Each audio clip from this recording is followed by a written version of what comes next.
ESPN College Football presented by McDonald's. A warm Saturday evening from Lorman, Mississippi. We're down on the reservation as the Alcorn State Braves welcome in the Panthers of Prairie View A&M in their SWAC opener. As we say hello and welcome again, everybody. Glad to be back with you with the former Howard University and NFL quarterback Jay Walker. I'm Tiffany Green. Well, this is certainly an early season litmus test for both of these teams. The big news coming out of today, Noah Johnson, the preseason SWAC Offensive Player of the Year, listed as day-to-day. We could very well see Felix Harper at the helm. Yeah, that would be huge news right there. Noah Johnson brings leadership on and off the field. His calm, cool demeanor made him one of the most explosive dual-threat quarterbacks in this conference. With him not being available for Alcorn today, that's a huge change in game plan, I believe. When you look at this junior quarterback, Fred McNair told us this week he is very comfortable. Yeah, you can tell that. They were like, if we don't have Noah, don't lose hope in us. They are really excited about Felix Harper, his ability to really run the ball. He thought he can throw the ball, make all the passes, doesn't run quite as good as Noah Johnson, but he's got that arm where he may be able to out-throw Noah Johnson. It'll be interesting to see how he performs in this game today. I'll tell you, one of the things that Prairie View A&M does every time their offense steps on the field, they put a test on an opposing defense, and they do it through a big three. Yeah, they have a lot of star power, I like to call it. They've got the guys that you need to have a successful program.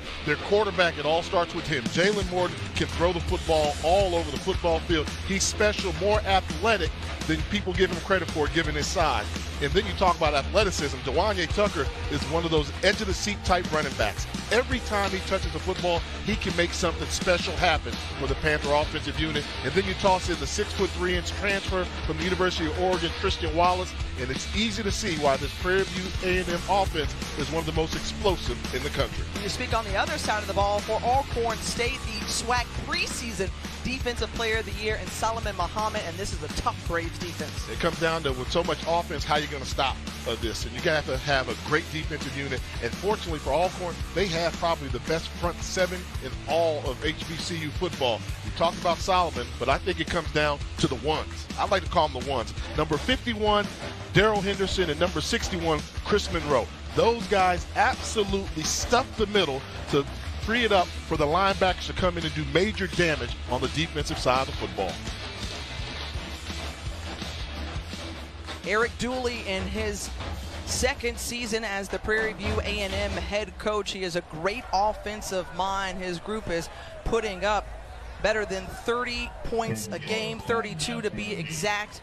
We'll see if he can stress Fred McNair's defense, as McNair in his fourth season as the Alcorn State head coach, the 2018 SWAC Coach of the Year. And what I'm going to say about both coaches, Dooley was overdue getting the head coaching job, and I think Prairie View is definitely trending in the right direction.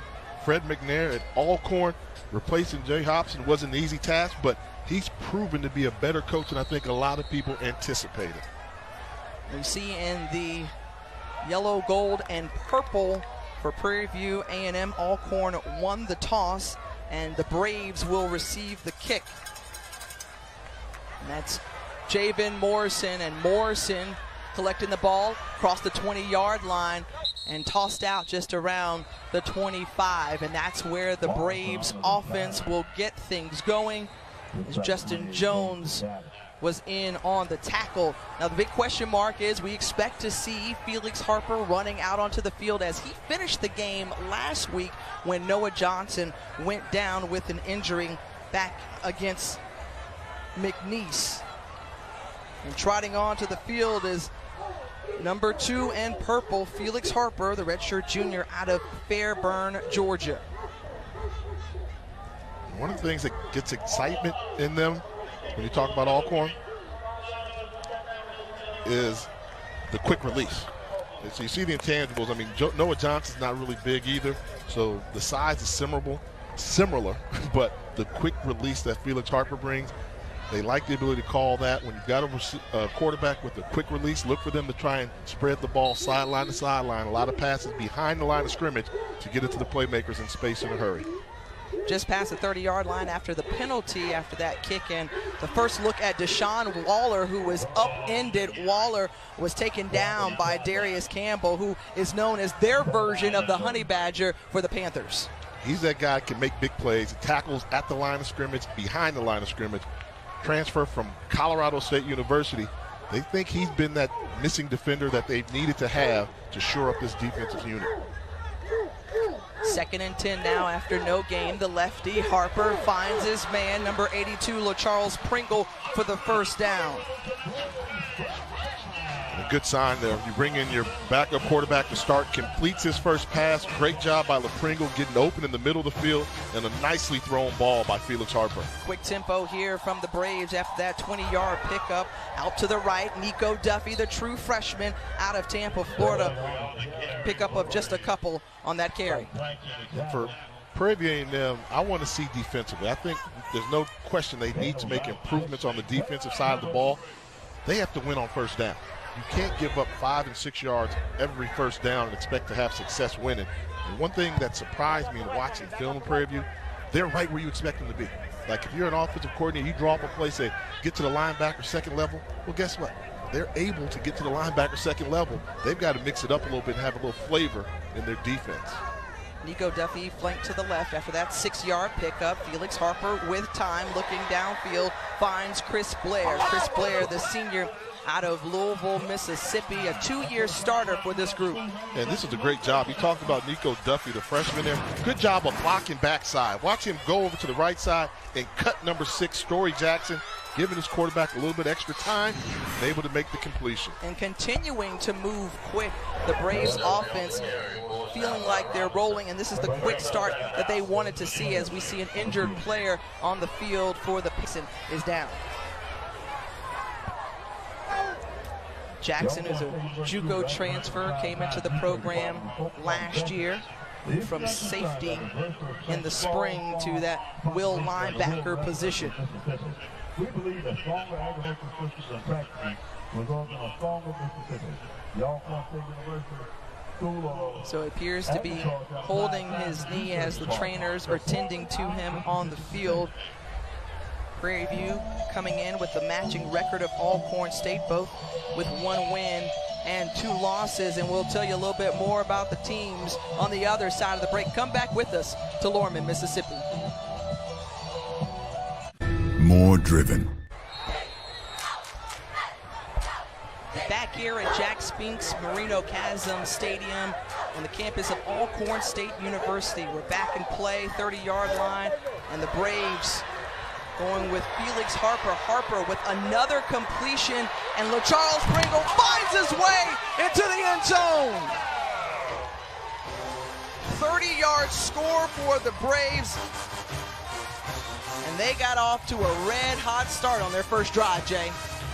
They made it look easy, and that's the problem that Prairie View has on defense. They don't have a lot of flavor, vanilla coverage. Great job recognizing the weak side linebacker on the blitz, knowing it's man-to-man coverage, blown coverage there. Nice athletic move by LaCharles Pringle, and in for the score in a hurry. Well, I also enjoyed watching Felix Harper just maneuver in the pocket. He didn't seem rushed, stayed steady, calm, and delivered the ball. Yeah, he got away with one. They had the weak side backer come in on his blind side, but he was so athletic, able to move up in the pocket, but it was a great job of keeping his vision downfield to see the open receiver for the touchdown score. Corey McCullough, the senior, back to attempt the extra point. And it's good. So a 7-0 start for the Braves in their SWAC opener against Prairie View A&M, and this is the start that we heard from the coaches this week that the Braves wanted to see under offensive coordinator Elliott Ratton. He said, we got to get up quickly. Well, yeah, the question would be, could they afford to get into a shootout versus Prairie View A&M? We think Prairie View is going to have the ability to score some points, but the Alcorn offense matched the challenge going against a defense that struggled keeping teams out of the end zone, and they come out with an impressive opening drive to to take the early lead. And I think the conversation was, how would this Alcorn State team respond after, again, Noah Johnson going down last week? Felix Harper was 14 of 29 for 133 yards, had a pair of TDs and a couple of INTs as well, and they looked mighty comfortable with him under center. And you see there, you see the linebacker come from the outside. Once he misses, then the whole secondary becomes exposed, and a great job of changing directions by Pringle to get into the end zone.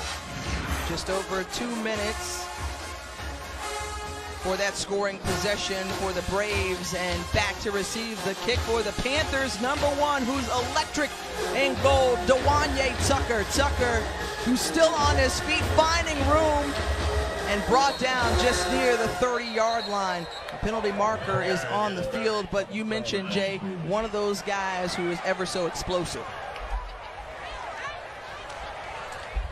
14 key on the Dallas and Prairie.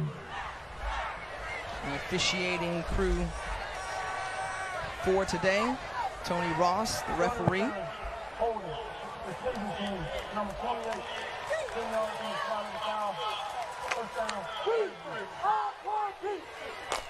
That was unfortunate because it was a really good job of getting good field position on the return by Tucker. So it backs them up, and instead of a start of the 30, we'll back up a little bit, and Jalen Morton, the 6'4", redshirt senior out of Arlington, Texas, a guy who's got a big arm back there. He can spin it, as they like to say in today's terminology. He can really spin it. Ball just electric when it comes off his arm. And as I mentioned before, moves very well for a quarterback of his size. And throws it right into the hands of the Braves. It's taken away by Quinterio Cole. Cole, a first-team All-SWAC selection a season ago, had a pick 6 in last year's game against Southern, and here gets his first INT of the 2019 season. They better slow down, Alcorn and these fans. When those fans start doing the chop, good things are happening for their football team. Just leads the receiver too much. That ball there was thrown too far ahead of Tony Mullins, and Cole was actually in bad position, was coming up to make a tackle, and was rewarded with a gift in his lap in the form of an interception. Well, this is a group who had the leading defense in the SWAC and among the tops in the FCS in several categories, including total defense, sacks, and tackles for loss, all top 10. So the Braves have excellent field position to start this second drive, and quickly out to the right. And how about it for Nico Duffy, and Duffy coming out of the backfield, pushed out by DePriest Taylor. Same look. They continue to try and bring pressure from Harper's backside, which would be the right side. He's recognizing it and making the right decision with the football. Harper quickly out and in and out of the hands of Nigel Wood, the intended target, the tight end out of Poplarville, Mississippi. That's when you got to catch that ball. Nigel Wood, good job by Harper recognizing the defense, made a quick decision. When they talk about a quick release, I like the fact that I see this young quarterback making quick decisions. He knows where he's going with the football. He anticipates well. Impressive start for Felix Harper early. Playing in his third game this season, only completed one pass in that game against Southern Miss to open up the 2019 campaign, and then came in that second quarter. Last game against McNeese. Tough loss on the road last weekend.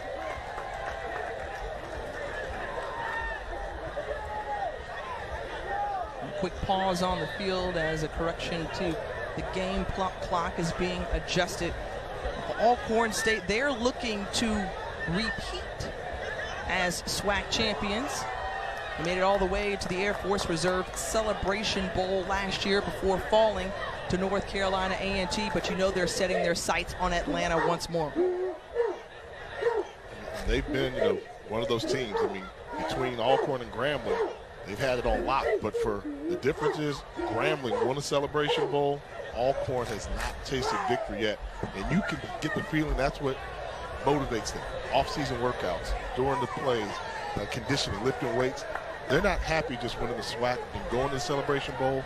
They want to win the Celebration Bowl and become Black College National Champion. Fred McNair was on the staff when the Braves made it to the first Air Force Reserve Celebration Bowl back in 2015 when they again faced the common opponent in North Carolina A&T. He was an assistant at the time under Jay Hobson. And just too aggressive there. and thus far, DePriest Taylor and the Panthers defense just looking out of sorts.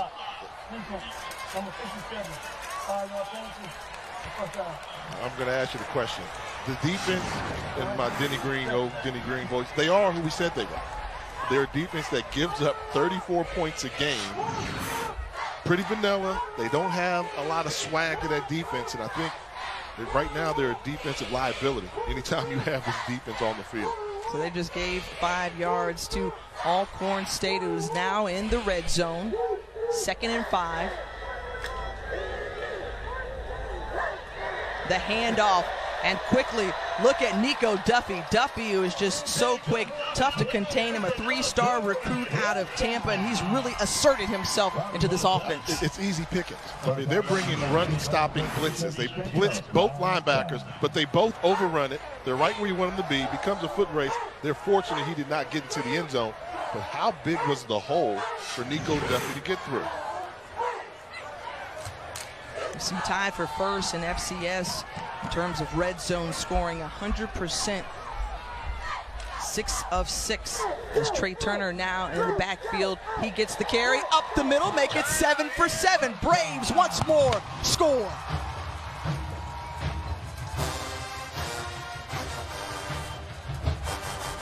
And the Braves chop starting early here. Early and often. And if Prairie View doesn't get their act together, it can become a very long day here on the reservation. Goal line defense, you should not be able to get to the goal line this easy. Linebacker 2 yards into the end zone. Step up, make the hit, control the line of scrimmage. This is a team that is still searching for answers defensively when you talk about Prairie View A&M. The extra point is good, so it's 14-0. As Trey Turner barrels his way for the 3-yard score.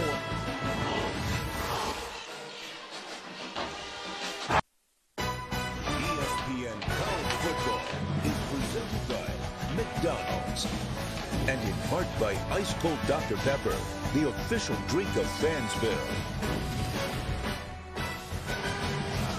Good look at what they call the reservation as Alcorn State up 14-0. Just over 3 minutes gone by, and quickly the Braves are on the board. That last score compliments of a Quinterio Cole interception, and it was less than a minute before Alcorn State found the end zone once more. There have been a total of 12 offensive plays running this game. 1 interception by Prairie View. Alcorn 11 plays with 2 touchdowns. They've run 11 plays and got to the end zone twice. Normally, it takes an 11-play drive to score once. But the Braves are focused right now and out to the early lead. We'll get another chance to see Dewanye Tucker, and perhaps the Panthers can answer, and he's certainly one of those spark plugs that can help them along.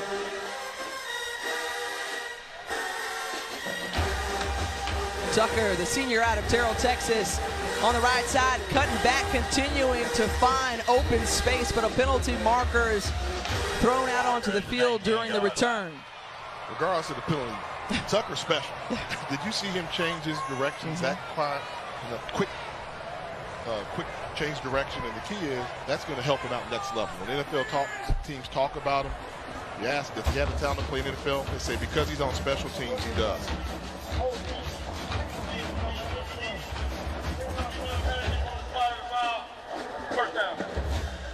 Second penalty on the Panthers on a kickoff return, and every time Tucker does something a little special, they lose yards. So their first and only offensive play of the day resulted in an interception. The handoff to Dewanye Tucker, and Tucker runs into several purple jerseys. As Tucker is one of those players who I remember watching last season, Jay, and just saying, wow, where did he come from? He's special. Reminds me a little bit of Tariq Cohen. Not saying he's that level, but has that type of a talent and ability. Morton with time finds the big target in Tristan Wallace. Wallace, the 6'3" redshirt junior who came over from the University of Oregon a season ago. He was brought down by Javon Morrison. He absolutely took the SWAC by storm last year. We weren't expecting him to be as good as he would. Had a breakout season. Trying to continue that in his 2019 campaign. Man in motion is Tony Mullins. The handoff to Caleb Broach. And Broach picks up just a couple, the senior out of Rockwall, Texas. When you talk to Alcorn State defensive coordinator Cedric Thornton, what do you do against this offense with so much star power? He said you have to be patient, meaning they're so reliant on getting the big play that they don't do a lot of little plays. The quick pass to Prince Johnson, and Johnson has room and more. Got a man to beat, and he is pushed out of bounds just across the 50-yard line. Johnson transfer over from Tulane, picks up 28. And just a wide receiver screen, and Chris Johnson, one of the fastest wide receivers on this team, accelerates in a hurry to pick up the first down. And one thing about this Prairie View A&M offense, it is a quick strike offense. They can score to get back in this game in a hurry as they finally cross midfield. Well, they will have to continue to be on the attack to dig out of this 14-yard deficit as the pass is complete to Jordan Jones. Cole in on the tackle. Jones is a player who's in his 5th season. Graduate, came over from Grambling State.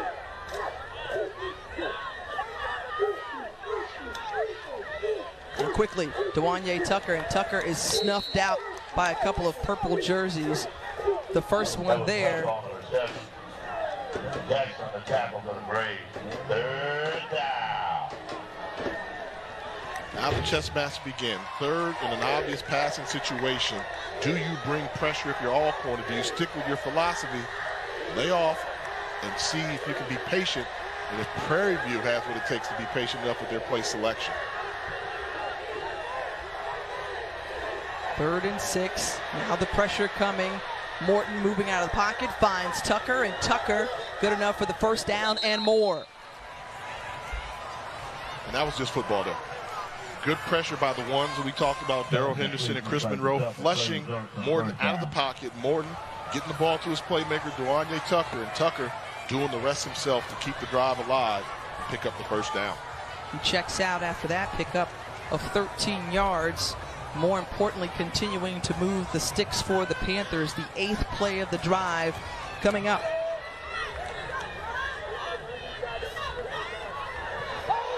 Morton with time and a penalty flag, and this one is likely to come back.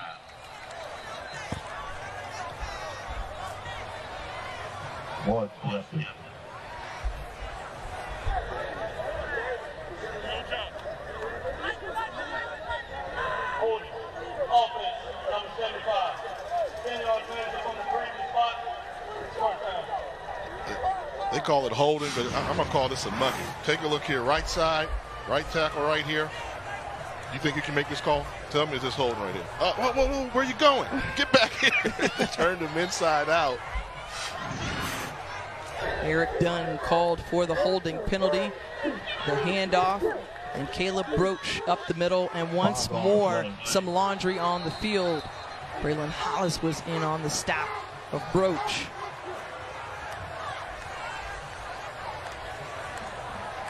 You know, this is already starting to look like, okay, I'm gonna hold my comment. I'm gonna hold my comment for now and just wait a little bit. A pickup of 7 for Broach. Now, in these situations, 2nd and long, I want Dewanye Tucker on the field. Broach is more their power running back. Keep Tucker on the field. He's such an explosive player that the defense has to account for. Once more, Broach carrying the ball, and he's bottled up by Chris Hart and company. Card number 28 in purple, transferred over from the University of Utah. Let's just say the Utes. One thing to note, they bring in number 7, Christian Mosley, in the backfield to play running back. He was a 200-meter high school champion. He's explosive, so if you're Alcorn State, you might want to pay attention to number 7 in the backfield. I think they bring him in the game for a reason. He's a nice change up to Tucker, the coaches told us. Instead, he's in pass protection. Morton with time, finding his man wide open to the right is Jordan Jones. Boy, great job by Jalen Morton. After the interception, he's coming out throwing darts right now. The tight end, Jordan Jones, you see him just do a wheel route, number 83, top of your screen, out, then up, second level throw. Nice throw, nice route, big first down for Prairie A&M. That pass and catch, good for 38 yards. And now the Panthers continuing to creep closer and closer to the end zone. Morton tries to find over the middle and is picked off once more. Kieron Kinsler.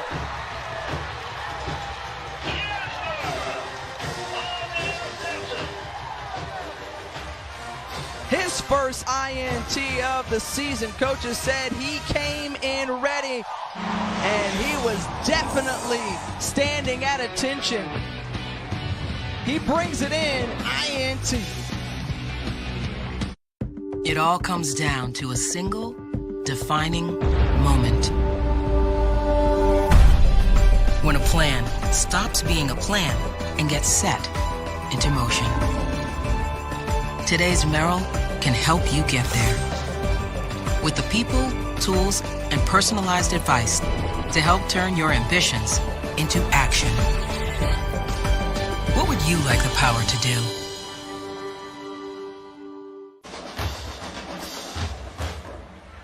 Let's go back to that interception in the end zone for Alcorn. Take a look at Prairie. They're trying to fool you with some deception. They're bunching everything in with the 2 tight ends in tight with this misdirection, but the spacing. Look how close both receivers are to each other, allowing the safety that wasn't even guarding the intended target to come over and make the easy interception. I think they got too cute for their own good in that situation. They had a good drive going, but it was the spacing, 2 guys in the same area of the field, and Jalen Morton just threw the ball up for grabs. Alcorn State's defense with 2 interceptions today. They only had 1 interception through the 3 games coming in to their SWAC opener.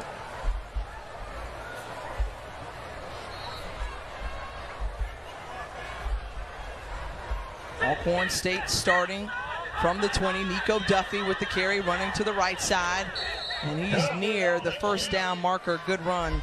I just don't like what I'm seeing for Prairie View defensively. It's like, where's the sense of urgency? It's like their defense allows the offensive player to block them. And they go along with the block. They're like, okay, I'm being blocked, somebody else come up. No, shed a block, get off it, and make a tackle. A quick strike out to Tim McNair, and that picks up the first down. McNair, the coach's nephew. So that McNair name continues to live on in so many ways here, but you got to have a McNair here at Alcorn State. As long as I've been covering the school, they've always had McNair somewhere on the roster. Fred McNair, of course, played here, the original era McNair. His late brother Steve McNair helped to gain some prominence for the university, and a nice target once again for LaCharles Pringle. Just a steady guy for this Braves receiving core. Pickup of 19. And just a good job of finding the soft spot in a very soft zone coverage.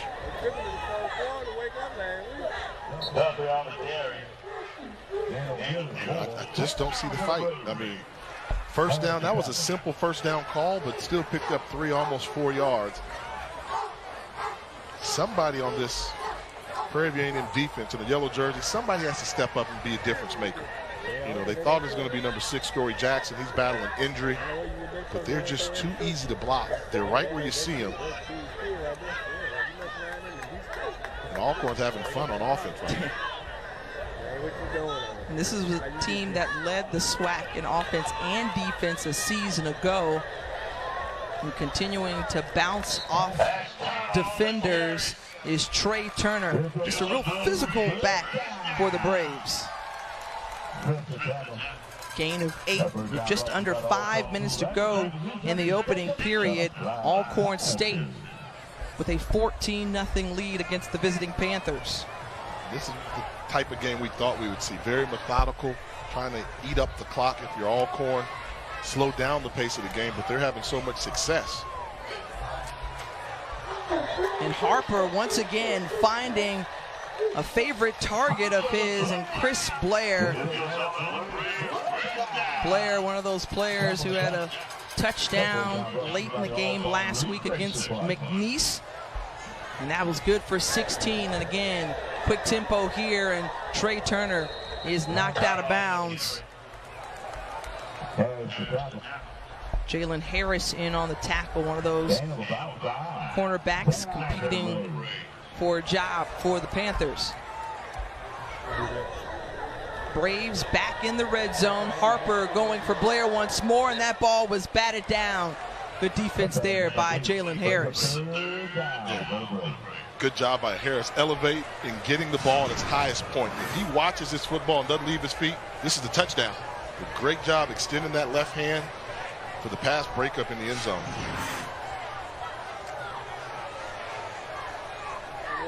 So 3rd and 5. Remember, the Braves are perfect in the red zone this season. And that is close to the sticks, and that's good enough for a first down as Pringle once more snags it in. Once again, I'm very impressed by the decision making of Felix Harper. 3rd and short, getting the most out of his pre-snap read and delivering accurately thrown passes to keep the drive alive. 1st and goal now, and Harper, as you mentioned, has done a good job of leading this offense. Again, the coach is very comfortable with him running things. Nico Duffy, they like the ball in his hands as well. But a flag is on the field.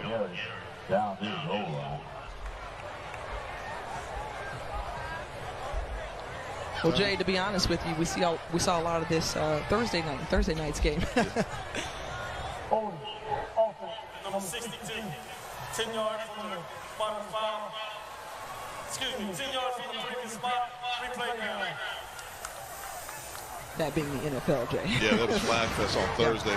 You see number 62 trying to get outside, and the defender takes himself in there. Right there, you got to let it go. You already had Duffy on the edge, was by you. A little bit more savvy, I think Kevin Hall would have released him and might not have got called for that penalty.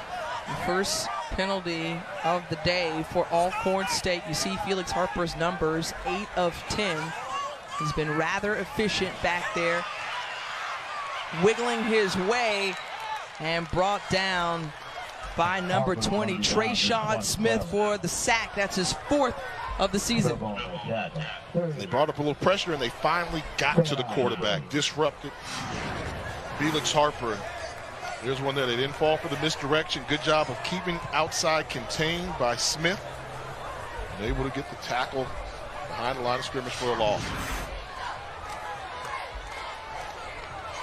Ball spotted at the 27-yard line. 2nd and goal for the Braves. Remember, they've scored in both trips to the red zone. Trey Turner, hard running to the left. And dying inside the 20-yard line. That was good for 8. Isaiah Washington in on the stop. What I mean by so easy to block, every purple jersey was engaged with the yellow jersey. Like everybody. I just think the yellow jerseys are too easy to block, and they're able to run the football at will. The Panthers looking for a big stop here. It would be a win for them if they were able to hold the Braves for perhaps just 3. Man-to-man coverage across the board. Take a deep shot. Instead, they hand it off to Turner. And Turner is bottled up. Your thoughts on that play call? I understand what they were trying to do, because it's been easy to run the football on them, but in that case there, you saw solid man-to-man coverage across the board. I would have taken a shot throwing the ball in the end zone. But then let's also think maybe Fred McNair knows that, hey, my kicker kicks the ball a little bit better from the left hash compared to the right hash. Want to get the angle, pick up a couple yards to get him in his comfort zone. 33-yard attempt for Corey McCullough. And McCullough is able to knock it through.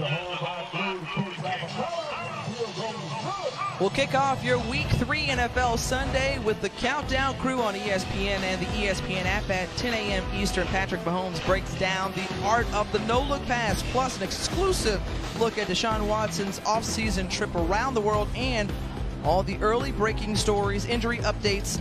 You got mossed, along with previews of each game right up to kickoff. I tell you, we were having a conversation, Jay, before we went on air about just how exciting a guy like Patrick Mahomes is and how electric he can be. He is the future at quarterback of the NFL. Yeah, I think one of the most overused terms you'll hear is, oh, he's got arm talent. No, Patrick Mahomes, he's got arm talent. There's a difference. He's got a tier 1 arm, and you probably only have about 4 or 5 tier 1 arms in the NFL. Mahomes has got one of them, and I mean, he's just a guy that, boy, you can sit back and say, boy, that boy can throw. Just old-fashioned, he can throw. What they say on Coming to America? That boy good. That boy good.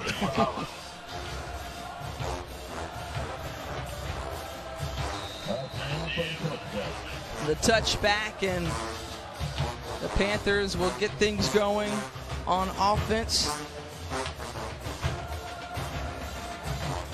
Good look there at Eric Dooley, second-year coach for Prairie View A&M, and 6-8 record there. But I think for him, the time at Grambling State and at Southern, I told everybody, he's put more points on anybody in this conference than anybody else. Whether he was at Southern, when he was at Arkansas Pine Bluff, now at Prairie View A&M, you talked about him being one of the offensive geniuses in the conference. That's him, and he's finally getting his shot at head coach, and they're excited about him in Texas.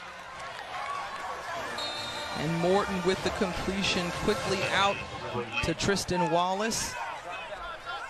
Pickup of 11. But you go back to Dooley, and a guy who graduated from Southern but also had a chance to coach under or play under some terrific guys. Pete Richardson among them, Eddie Robinson, Monty Coleman, a great mind as well on the defensive side of things. And I just always say, he's put up points every place he's coached. That should be a flag. Oh, wow. Jawan Taylor on the coverage, holding his hands up as if he had nothing to do with it. He's trying to sell it the other way, and he won it. Yeah, how do you miss that? You know, normally I'm for, but look at the end of this. He grabs him by his waist when he's trying to elevate. You see him pull him, twist him by the wayside. Unless they're saying it wasn't a catchable ball, but in that case, the back judge would give you the signal by tapping his hat. Just a missed call. Tough break for Prairie View A&M. Tony Mullins was the intended target, so brings up 3rd and 2. And a timeout is taken on the field by Prairie View A&M.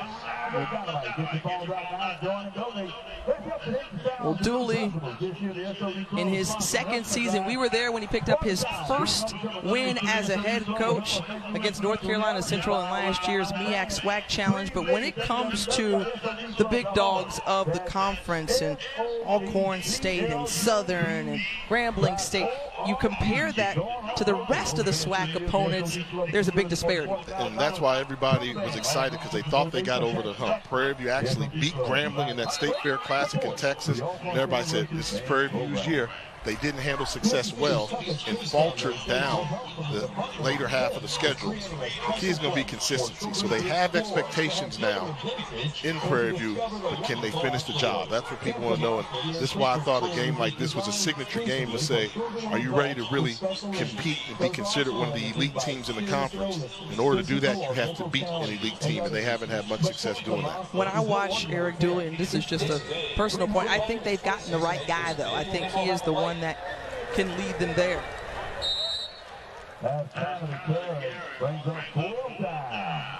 Tucker to carry. Fourth down. Tucker on the carry and just short of the first down. So decision time here, as we might have a measurement. You go for it. And you're on the road. You're trying to get a conference win on the road. You're down by 17 early. You have to say, we've got to try and pick up this first down to put some points on the board. And especially when your defense really isn't that good. So you have to be a little bit more aggressive with your offensive play call. Okay, so when you look up front then at your Hogs, your offensive line for Prairie View, everybody across the board is pretty much 6'3" and taller. Do you like that matchup in the trenches against the Braves defense? No, but you got to face them sooner or later, and you have to challenge them and say, I don't care what type of size they have, and we know that Alcorn State's got a good defensive front. You have to challenge a team. Short yardage situation is all about who wants it more, and you have to challenge your offense to say, go out there and get me these 2 inches we may need. If you can't get that, we don't deserve to win. But it's all for now. Play results on the first down. They got the first down and keep the chains moving.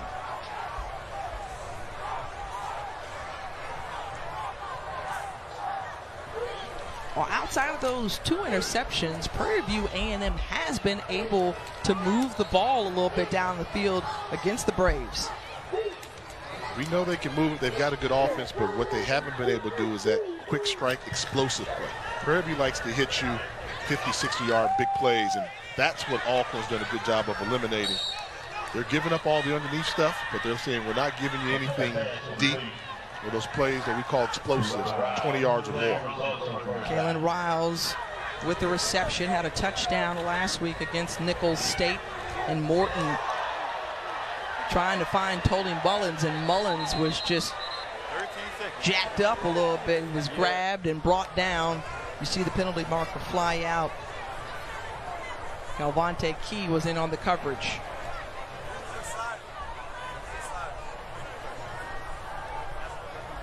The officiating crew with the call here.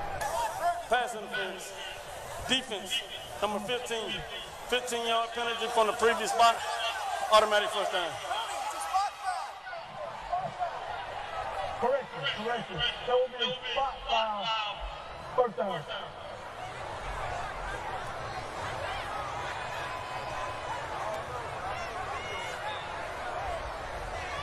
So now you find the Panthers still in a good position. They've got momentum, 133 yards picked up already in this first quarter.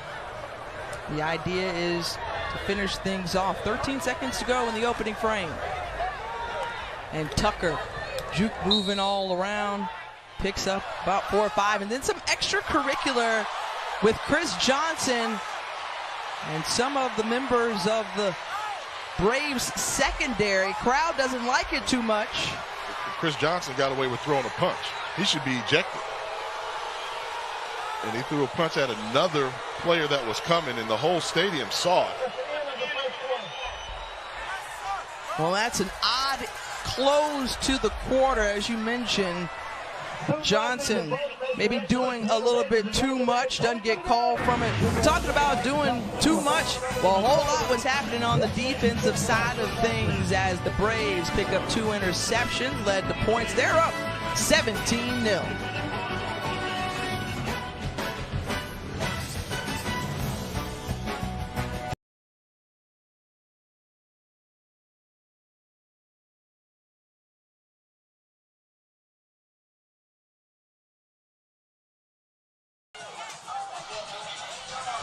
ESPN College Football presented by McDonald's. The start of the second quarter, and Alcorn State on top of Prairie View A&M in their SWAC opener. When you compare the numbers between the two teams, total yards not too far off, but the pass yards for Prairie View A&M, they've been able to throw the ball. They've also found it in the hands of the defenders.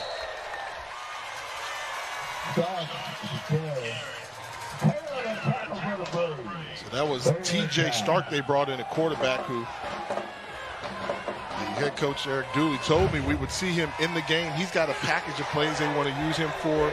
Dual threat guy, more of a run pass option type offense when he's in the game.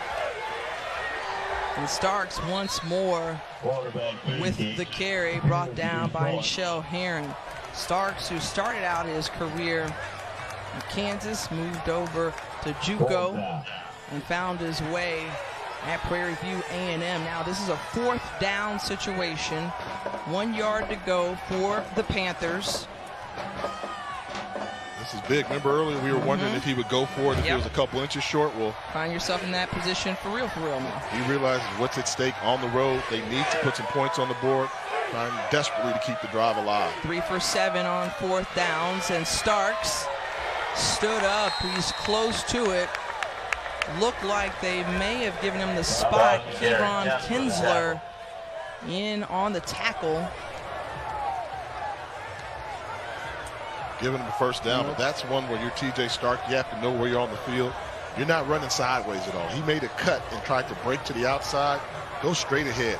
Pick up the yards need. Don't leave it to chance. Tucker in motion. Starks rolling to his right, trying to find somebody. Trips up, and a penalty marker is on the field. Going to be another holding.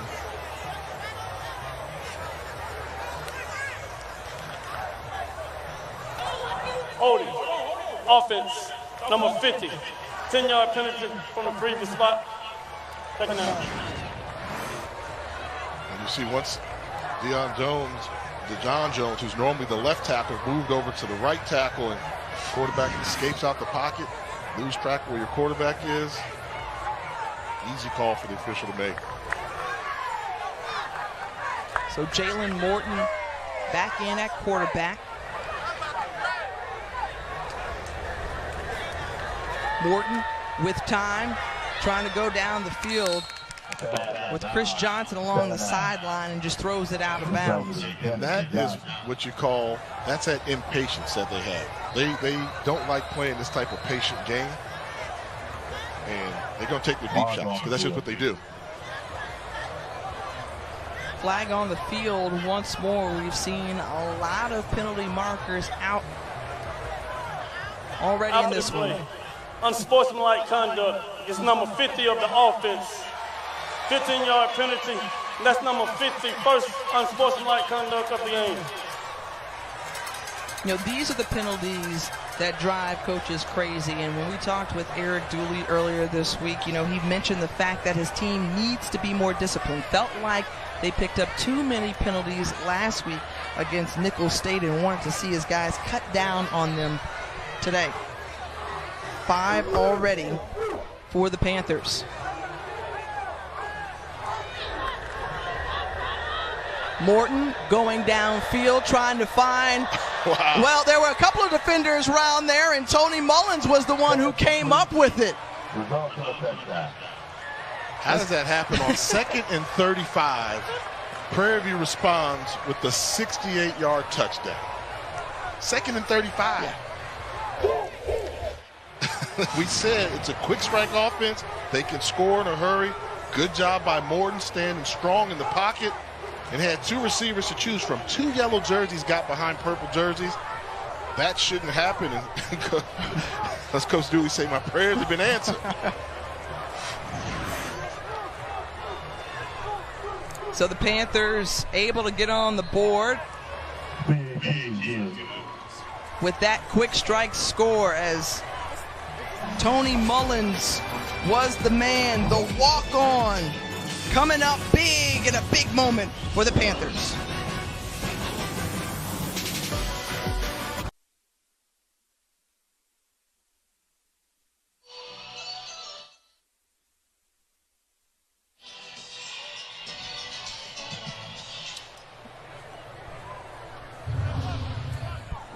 Back here at Jack Spinks Marino Chasm Stadium on the reservation, Alcorn State leading 17-7, and you look at the job that Fred McNair has done since taking over in 2016. They've won 5 SWAC East titles in a row to go along with that, a SWAC championship last year. The question mark is, what can they do this year? And look, they're poised to make another run for the Air Force Reserve Celebration Bowl. They look really good. I mean, we know the defense is there, and I think something that Coach McNair doesn't get credit for is how physical his team is.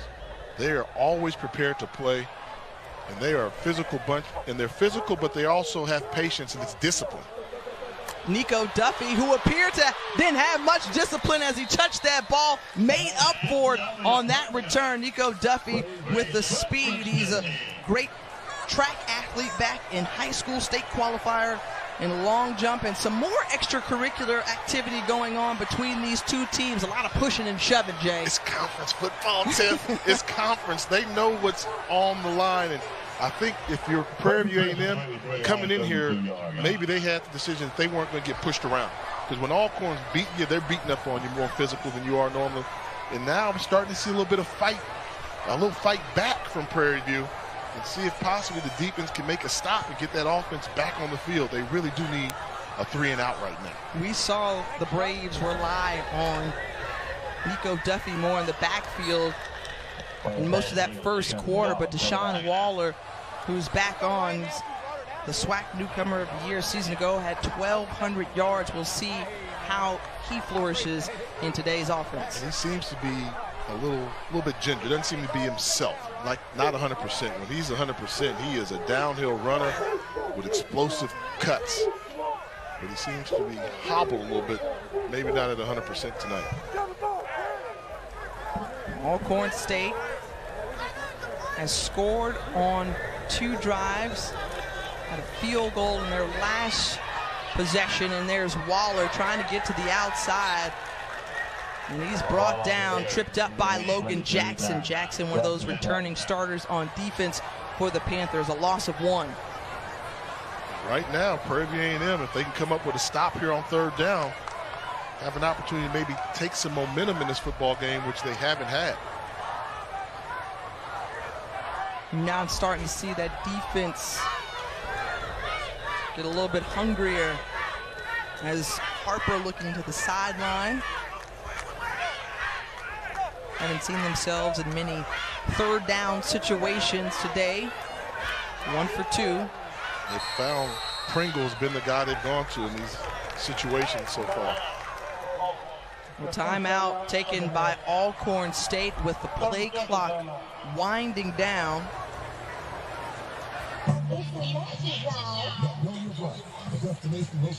When you look at this Alcorn State team and you think back to last season and what they were able to do, it was a big deal when they made it to the championship game, not because that they were there, but it was because it was the first time a SWAC school hosted the actual championship game on a school site.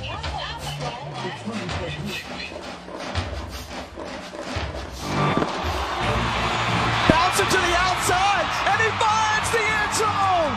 Waller right up the middle. Deshaun Waller, he's got the Jets on. Oh, baby! Noah Johnson!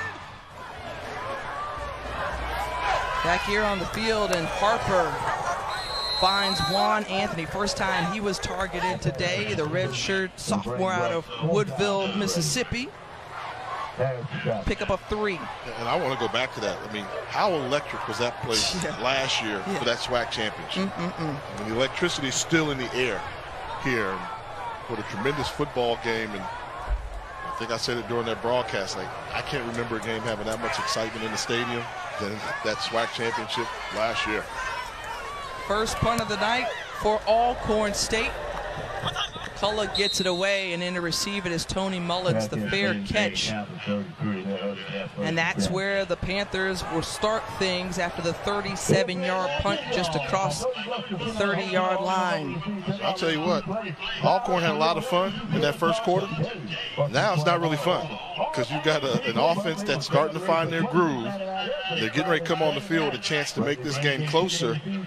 The folks here have watched this thing right before him. This defense is finally on its heels, where there's a lot of pressure on them to get a stop now. Well, Prairie View A&M saw their first 2 drives end with picks. And in that last scoring possession, 11 plays, 75 yards, and a 68-yard score from Tony Mullins, and continuing to just spin off of defenders is DeWanye Tucker. I mean, that's why I call him an edge-of-your-seat runner. Simple play first down, but it was explosive. You saw the agility, the balance, the ability to make the first defender miss. And more importantly, a trait of a good running back, tough to bring to the ground. So in Madden, what was that? A circle? The circle, X, circle. Circle. And the RPO offense from the Panthers as Morton holds on to it. I mean, this is that previous play. Turns on the jets, sets up the defender. Nice spin move. That dude grabbed nothing but air. And you're talking about a guy in the open space, tough to bring down. DeWanye Tucker, to me, has been one of the guys that's been a joy to watch play because he brings excitement every game. Out of Terrell, Texas. This is at 5'5", 180 pounds. And the Panthers spin their second timeout of the first half. You go back to the start of last year for Prairie View A&M. They played Rice close. They got the win against NCCU in the MEAC SWAC Challenge. They were able to notch a big victory against Grambling State. And then things kind of fell apart towards the end of the season. They didn't finish, and that's why, it's one thing when you're always trying to chase that. I always go back to my Ric Flair analogy. You train so hard to be the man, but then what you realize, once you beat the man, the hard part is staying the man. And Prairie View had a chance to be the man in the SWAC western part of the division last year. After the victory at Grambling, they could not sustain it, and I think they didn't handle success well. Morton with pressure in his face. That was Solomon Muhammad coming his way, but he was able to get it off, and Jordan Jones, fighting for tough yards, holds on to it and wrapped up by Kieran Kinsler. And the scouting report was accurate. You asked the Prairie View A&M coaches who's got the best hands on the team, they say it's Jordan Jones. And right there, tremendous job of focusing on the tip ball to come up with a huge completion for the Panthers. Moves the sticks and keeps this drive going. Morton with time finds his man, and what a hit laid on Tony Mullins. And that may very well be targeting, folks.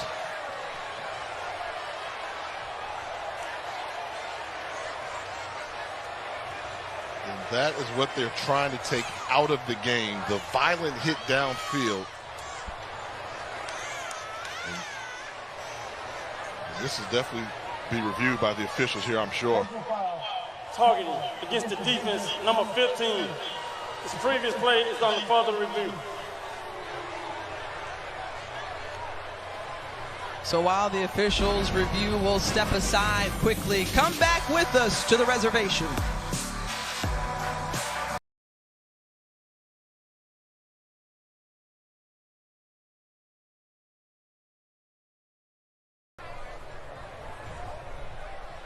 The officials are looking to see if a targeting call will stay. The targeting call on the field, what the outcome of that will be. A dangerous hit that involves launching, a strong thrust, a severe strike. And Jay, you first ask yourself, okay, is it forcible to the head on a defenseless player? Is he defenseless? A wide receiver defensive, not looking at the defender. I believe this is a defenseless wide receiver. He's focusing on the ball, whereas the hitter is focusing on the wide receiver. Drop ball there. I think we saw that second element there. I think it was a defensive player. Yep.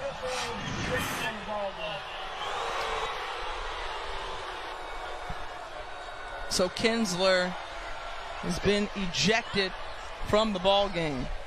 And I think, it goes to that second element of what we saw, which I think leads to the ejection, Kieran Kinsler.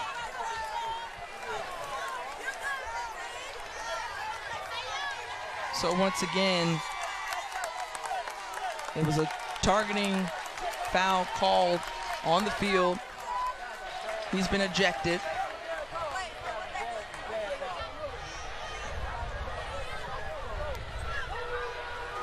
And we're back to play. Tristan Wallace collects the pass from Jalen Morton. And Jawan Taylor brought him down.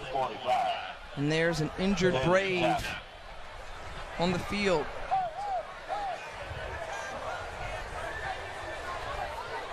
Trying to see who that is. Could be, that's Chris Hart. Starting defensive end for the Braves. Just like that, you got an injury to your starting defensive end. Your starting free safety is now out of the game. Targeting rule. You're facing an offense that's finally starting to show what they can do. Things got interesting quickly here in Norman, Mississippi. Yeah, you watched that first half and you said, oh, you know, this could be a long evening for Prairie View A&M. But the Panthers staying right with it. They have a quick strike offense, as you mentioned, and they're working their way back into it. In a correction, that was Alan Bruce who went down. Good to see him being helped off the field. You see there, chop block on the line of scrimmage. No, that's hard. They need to get him back.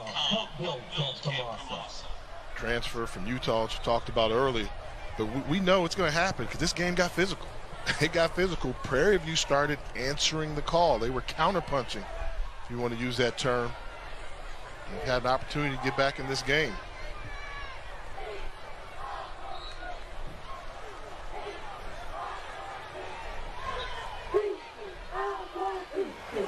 The handoff to Tucker, and Tucker right up the middle, 5'5", but not afraid to go right up inside. Tackles. And there was absolutely nothing there. When he got that ball, I thought it was going to be a tackle for a loss.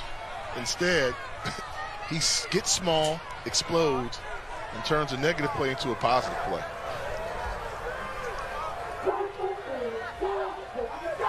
Third and a couple with just over 9 minutes to go in the half.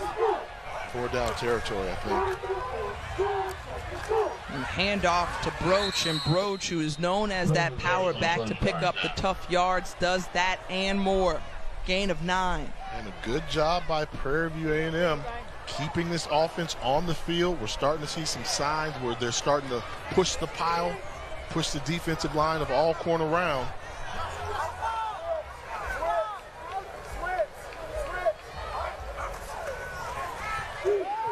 Morton surveying and delivers the target right on cue.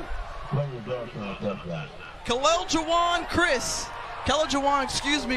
the 21-yard score. They call him Clyde, but listen to how quiet the reservation got. Remember I was telling you when you talk about in the open, when the crowd's going, the band's going, good things are happening for the home team. Well, look how quickly Jalen Morton and his Panthers have silenced, I mean absolutely silenced, this Alcorn crowd. Chris with his first touchdown of the season, the junior out of New Orleans. And bobbled snap there, and the point after attempt is no good. But here come the Panthers. Jalen Morton throwing dimes on the money. You blink, you missed it. We got a ball game.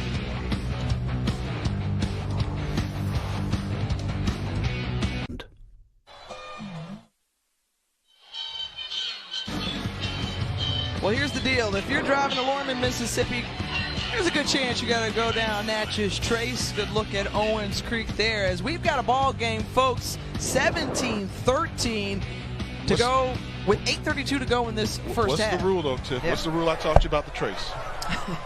I just don't drive fast down the Trace, and don't drive at night. There you go. You take the Trace during the day. Yeah. Don't drive it at night, because you will see more deer than cars. I'm not going down the Trace because I've gotten a couple of speeding tickets going down that way. So I've learned my lesson. Now, what do you do now here if you're Alcorn State to get back on track offensively? I thought that Prairie View made some adjustments and the adjustments they made, they kind of hugged up on the line of scrimmage a little bit more. So they're taking away the short throws from Felix Harper, and they're going to force him to throw the ball deep if he's going to have any success. Pringle in motion, and Harper quickly out to Nico Duffy, and Duffy, they knew exactly where he was going to be. The first man there was Trayshad Smith. Loss of 4. And they played to their hand. They're taking away the short stuff. So now what Felix Harper's going to have to do, he's going to have to show the ability to throw the football down the field. And do you feel like it was a simple game plan for Harper just to get those quick hits out there to get him comfortable in a rhythm and not ask him to do too much? I think that's what they like for him. They like the quick release, but the adjustment has been made, and they're just playing the game like, keep everything in front of us, come up, make solid tackles.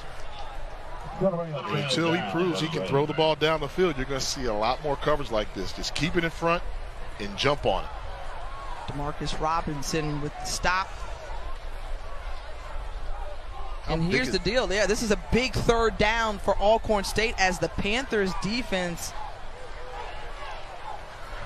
really starting to attack. And that's what Eric Dooley wanted to see really on both sides of the ball, is he wanted to attack this Alcorn State team.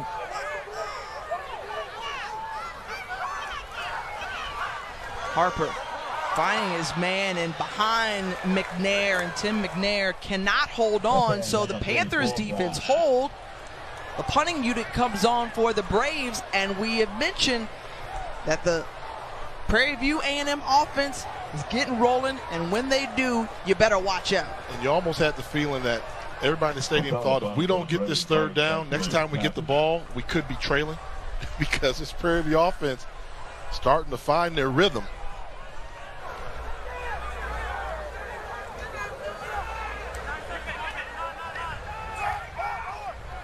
McCullough on the punt, high snap, brings it down, and it's blocked. Block punt, and Prairie View A&M may have recovered it just near the goal line as Ahmad Antoine was there. He got a hand on it. So we've seen the offense, defense, and now special teams coming through for the Panthers. Yeah, took him off site with the snap towards where they were bringing pressure. And McCullough, really not much to do. Tried to get it off, but great job by the special teams of Prairie View A&M. But it all started with a bad snap. Huge play for Prairie View A&M. That brings up 1st and goal from the 1-yard line, and they have a chance to take their first lead of the ball game. I'm going downhill with Dewanye Tucker, not even playing around with it. The handoff to Tucker, and he's there. 19 unanswered points from Prairie View A&M. And this is a shocked crowd here at Spinks Castle Stadium. Give credit to the boys from Texas. They came out, took a long time for them to get off the bus and show up in this football game, but when they did, the second quarter has been all Prairie View A&M. What a shift of momentum. Make it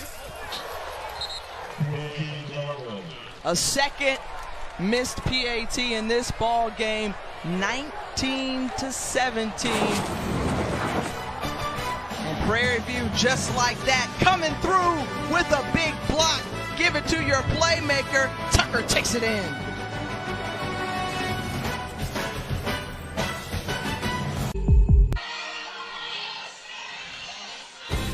Our Week 3 Monday Night Football matchup dates back to 1932. The Bears are at FedEx Field to take on the Redskins, looking for their first W of the season. 8 Eastern, 5 Pacific on ESPN, ESPN Deportes, and the ESPN app. Our coverage begins with Monday Night Countdown at 6.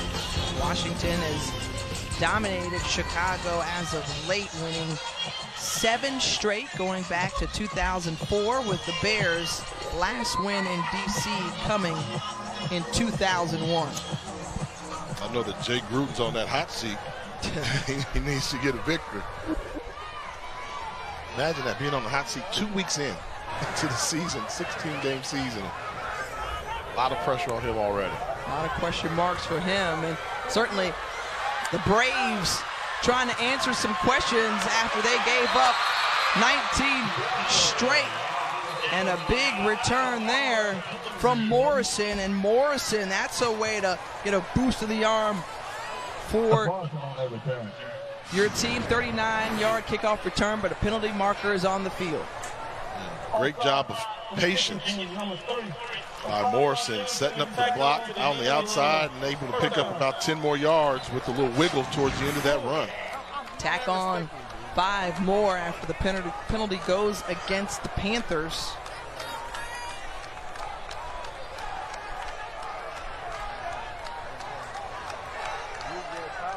So to start this game, the Braves were red hot. 2 touchdowns, added a field goal to that, got out to a 17-0 lead. And since then, their last 2 possessions have resulted in punts. Prairie View A&M has looked strong in this second quarter to take the lead. And the ball comes out, no whistle. They'll call the ball carrier down. Trey Turner picks up a few. And that's a good sign. I think what got Alcorn in trouble when they lost momentum is they stopped running the football. Alcorn football is running the football. When they're really winning, they're controlling the line of scrimmage, wearing you down, and it's good to see they're trying to get back to running the football. And just like that, a quick pass, and it was deflected by number 49, Kobe Love. Love, the sophomore out of Memphis, Tennessee, says, yeah, credit me with that. And it's just still, they're throwing the ball behind the line of scrimmage, and Prairie View's made it clear, we're going to keep everything in front and make the tackle. So even if that ball wouldn't have been tipped at the line of scrimmage, there were 2 yellow jerseys ready to make a tackle at or behind the line of scrimmage. And I just don't think Alcorn has figured out that adjustment that Prairie View's made defensively.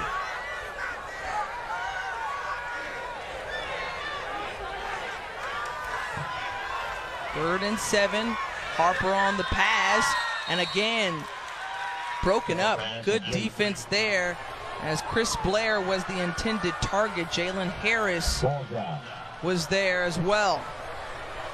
And another punting situation for the Braves, and the Panthers made the adjustment. They figured it out, and they've halted this Braves offense.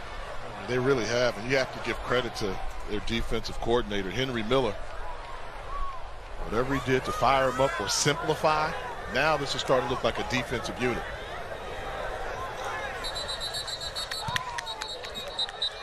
That play whistled dead before the punt got off. Flag is down on the field. Ball start. Offense, number 58. 5-yard penalty. 4th down.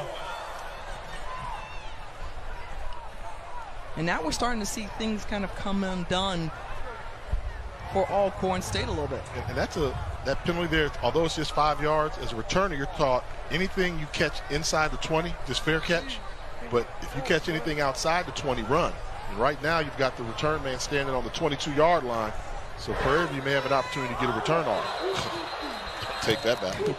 Giving those 5 yards right back, as Antoine, who had the block punt, that led to the last score for the Panthers, jumps too quickly. Offsides. Defense, number 3. 5-yard penalty. It's 4th down. All right, so we can try this 4th down one more time. And then look at the return, man. Now you see where the returner is. So he's standing on about the 16-yard line. So if he has to take any step backwards at all, fair catch or let it go. If he can catch something moving forward, then he can go for a return. Mullins watches this one sail out of bounds. And so now the Panthers, with 5:37 to go, they've gained the momentum. They've sucked the life out of the stadium as of now, and this could be huge for them going into the locker room. Still a lot of time left here in this first half, but this is what you want to see if you're a Panthers fan, because we've talked so much about their offense, but their defense has been standing still. Second quarter, I mean, a tale of two teams. They really stepped up to the challenge in the second quarter and given their offense an opportunity to get on the field. Prairie View's playing their best football when the offense is on the field. And hats off to Jalen Morton. Shaky start to this game, but in the second quarter, he's been lights out. The handoff to Dewanye Tucker. Tucker only needs a little bit of space. He can make a lot of cuts, and a pickup of just about 8 on that first down carry. And you're starting to see the offensive line for Prairie View win those battles at the line of scrimmage, and that forward push and lean that wasn't there earlier in the football game. Now they're starting to have their way a little bit with this defensive line from Alcorn. And quickly met in the backfield is Michael Webb, back-to-back tackles with a redshirt junior. Brings up 3rd down and 3 now for the Panthers. This is when it's all about decision-making from your senior quarterback, Jalen Morton. 5 for 6 on 3rd downs are the Panthers, and throwing it right into the hands and in and out of the sure-handed receiver and Jordan Jones. The tight end couldn't bring it in. Threw too hard. He threw too hard. He was deciding if he was going to escape or leave, and threw a hard ball when he threw the fastball when he really needed the changeup out there. Just give him something easy to catch, and it was a little bit behind him. Comes up with an incompletion. So a 3-and-out series for Prairie View. High snap, hauled in. Caleb Darborn gets it away. First punt of the day for Prairie View A&M, and we saw a flag fall onto the field as Morrison was quickly wrapped up by Jeffrey Rector.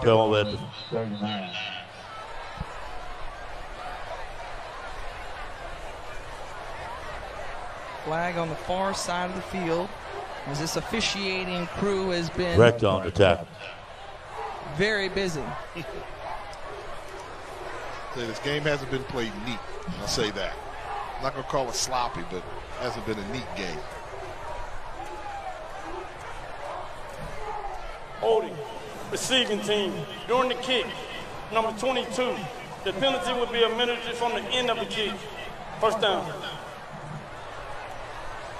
Jay, already we've seen 13 penalties between the two teams. Who's counting? Yeah. Obviously you are. Yeah, well, it was, again, just these two teams just swap. It was Alcorn State who got out to a quick start. That's about 15 yards. In their first 2 drives, a couple of INTs for Morton. And then in the second quarter, it's been all Prairie View A&M. And what I like to see right now with a game like this is clearly in the balance. Who's going to close out the first half on a high? I think whoever can seize control of the end of this half, last 4 minutes, will take that momentum with them into the locker room. The handoff to Duffy, and Duffy is pushed out of bounds by Joshua Williams, the true freshman from New Orleans. I mean, and look at the defense from Prairie View. I was on them early in the game, but they have responded, and it looks like a completely different defense that we're seeing the Panthers put on the field. Now Panthers defender is down on the field.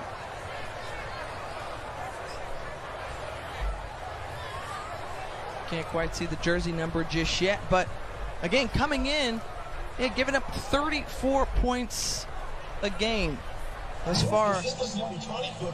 Even though we still have a lot of football left to play, the light bulb has turned on for Henry Miller's defensive unit, and they have made the adjustments necessary to work their way back into this ball game and take the lead. Right now, would love to come up with another stop. If you make another stop here on 3rd down, give the ball back, and you tell your offense it's your job to win the last 4 minutes that I talked about that will be crucial to take momentum into the locker room at halftime. Joshua Williams walking back to the sideline. And with the soft zone that Prairie View is playing, the receivers are there, but we've just seen Harper miss on his accuracy a little bit. He struggled with a couple throws, and that's what they challenged him to do, throw the ball down the field.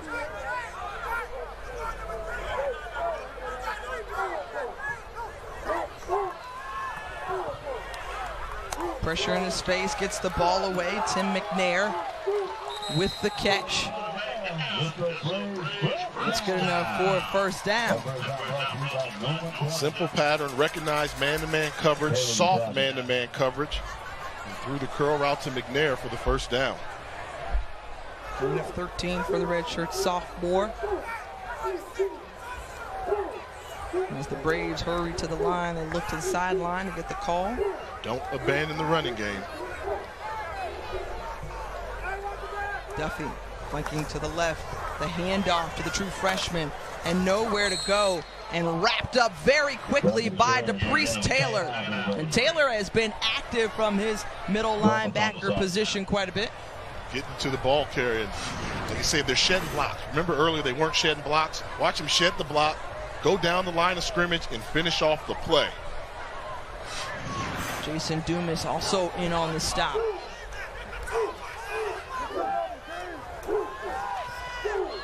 Harper just found a little soft spot in the coverage, and Pringle brings it in. Pringle's been the guy they've gone to attack the inside seams of the defense from Prairie View A&M. Good job holding on to the football. Moving quickly, and quickly brought down was the ball carrier. There's Ronald Collins. Collins, the 5th-year senior out of Houston, Texas.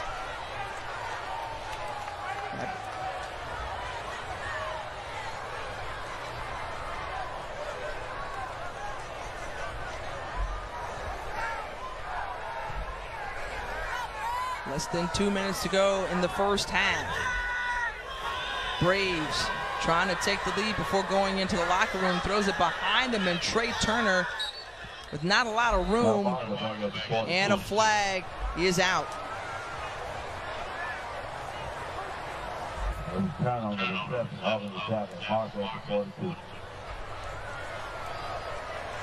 other area we normally see another holding call.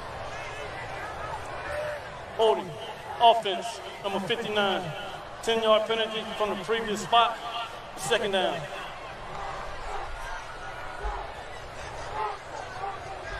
So Fred McNair just wants to see his ball club finish out the quarter strong. It's 2nd down, 20 yards to go.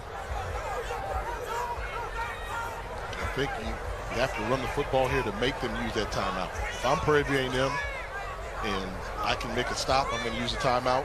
But if it's an incomplete pass, you're really doing Prairie View a favor. So got to look at time management in this situation.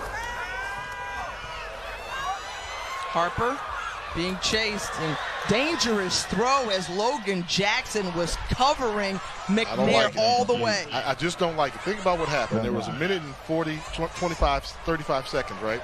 Incomplete pass, clock stops. So now Prairie View's thinking, we're going to get this football back. That's the last thing you want to have, was an incomplete pass if you were Alcorn. That helps out Prairie View. If they can make a stop right now, they've got a timeout they can use. They can get the ball back with a minute, and in college football, a minute is an eternity to run no-huddle offense.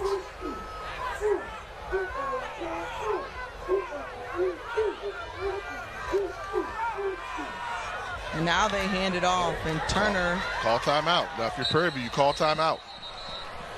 Yep. See, they ran the ball one play too late. And now Prairie View's still going to get the ball back with over a minute with the senior quarterback that's been running no-huddle offense for a while. So now Eric Dooley's group make sure they try to save as much time as possible for their offense to try to drive down the field and tack on some more here be very interesting conversations at the half of both teams, right? Yeah, and it goes back to, you know, when we talked about closing out the half and taking that momentum. So if you're Alcorn, you had an opportunity to say, I'm going into the locker room, the worst case scenario, I'm going to be down by 2 points, right? Prairie's going to get this ball back. You're going to be fighting tooth and nail just to stay down by 2 points. It makes that difference. So now they didn't help out with their clock management, and you're putting more pressure on your defense going into the locker room. Just thought that could have been avoidable, and I think they should have just run the ball a little bit earlier in that series.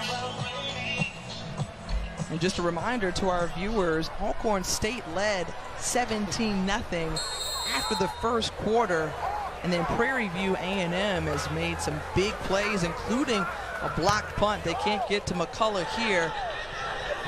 Inside the 20 and the return.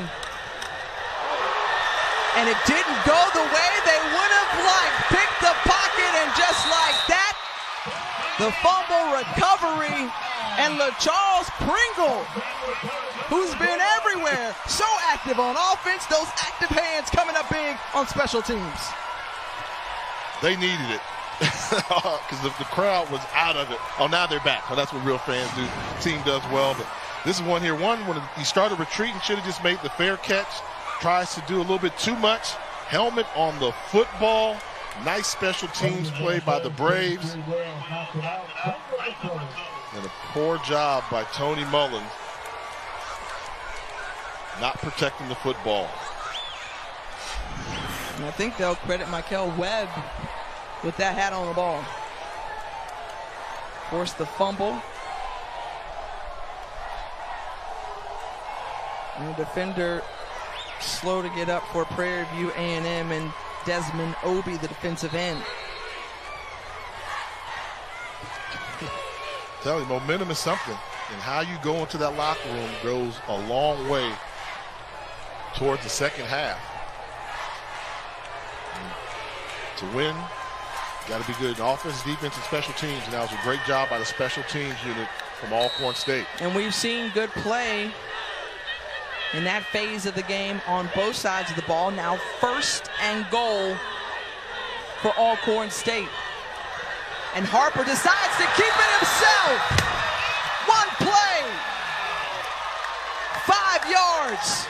Touchdown Braves.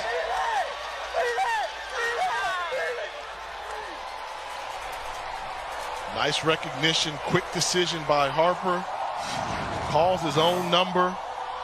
Nice ride, one cut, getting to the end zone.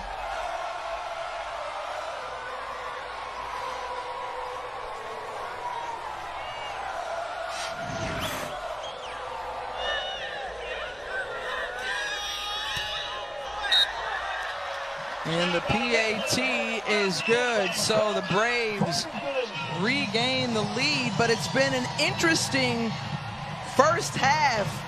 Seesawing back and forth. Good job there. And you know something that's unique here? I'm like, okay, why is this place so quiet when they score?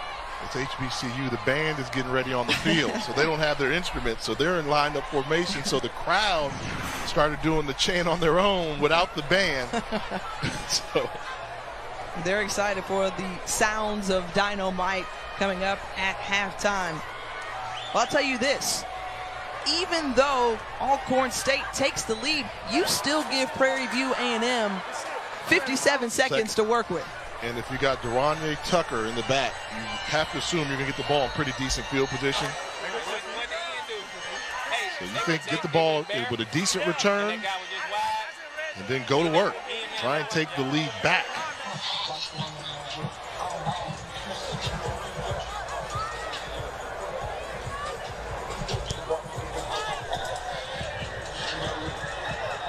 Jawan Chris Mistake. On the return. You saw it bounce, and he's tripped up near the 10-yard line. Strong play on special teams.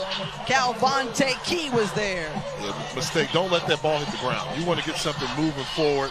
Now, with that being the case, bring the offense out, take a knee. You want this return. Come up and catch it. Catch it on the run so you get momentum. You let it hit the ground and then try to get a return. You basically sealed your fate for the rest of this half. I'd be very shocked if they tried to go no-huddle offense. I'd hand the ball off to Tucker and see if he can do something. Instead, they toss it over to Tony Mullins. Mullins was leveled. Whoa! Mullins meet Solomon Muhammad. Oh, man.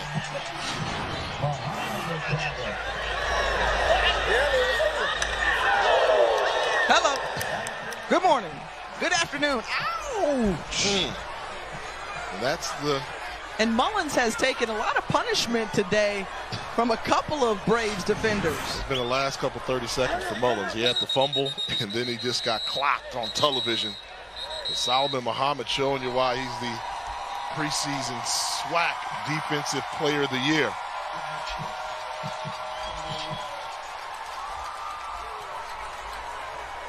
And 14 seconds to go, and Alcorn State spins a timeout.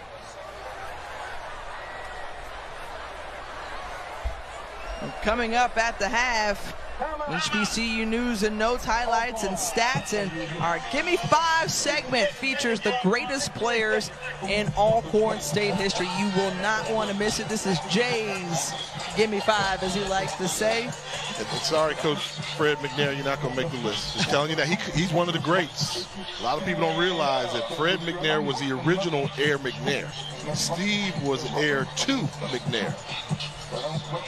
But you know the list must be good when you got a guy like Fred McNair not making the list. Had a long career in the CFL, an amazing passer. Now with 16 seconds to go before the close of the half, gotta think the Panthers will just try to run out this clock. Although Alcorn State does have one more timeout remaining.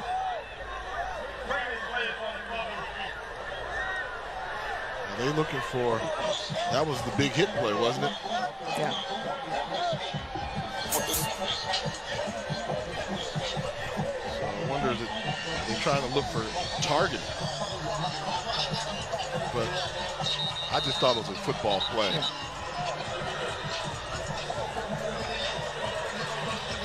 Yeah, they just said we're gonna play it out, and Solomon Muhammad, who is the preseason SWAC Defensive Player of the Year, coming up with a big hit on Tony Mullins. And Morton deciding to run the football, slides underneath before another Braves player in Jawan Taylor comes flying in. The whistle's blown, 10 seconds to go, and final timeout from Alcorn State.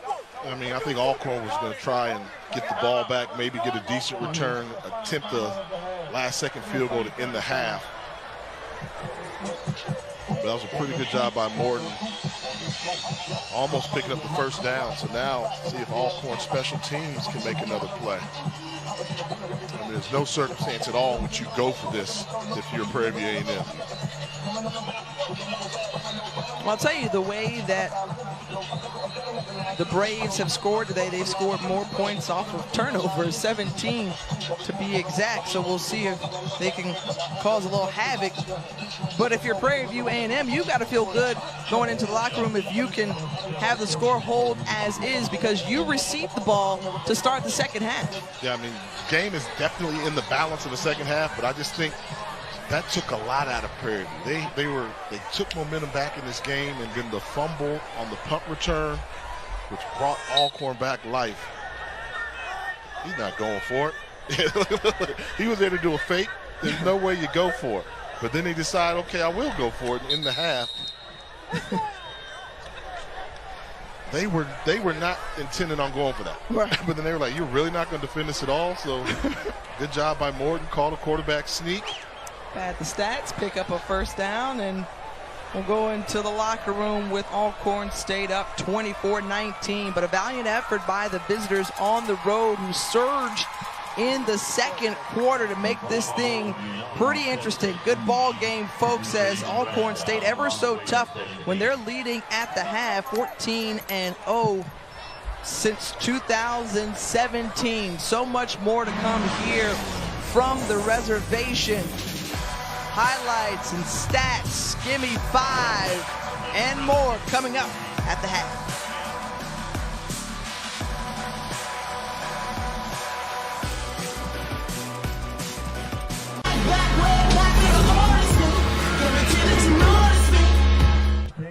Assessment, compliance, and evaluation management, and Dr. Ira School, the social professor and program coordinator for nursing. Back at the half, a good ball game here between Alcorn State and Prairie View A&M as conference play is underway. Jay Walker, Tiffany Green here with you. The sounds of dynamite ready to take the field in just a moment for Alcorn State. Well, we take a look around news and notes in the league, and look, First Take making a big statement in their HBCU week, continuing to make a commitment to historically black colleges and universities. Third year of doing so, of taking the show on the road. Stephen A. Smith repping from Delaware State. Yeah, that was good. You know, I think it's something everybody knows, or they should know. Stephen A. Smith went to an HBCU at Winston-Salem State, so it was HBCU college fair they had there. He added a little flair to it. He brought up his band from Winston-Salem State, so you had Delaware State's band there, as well as the band from Winston-Salem State University that plays for the Rams all year.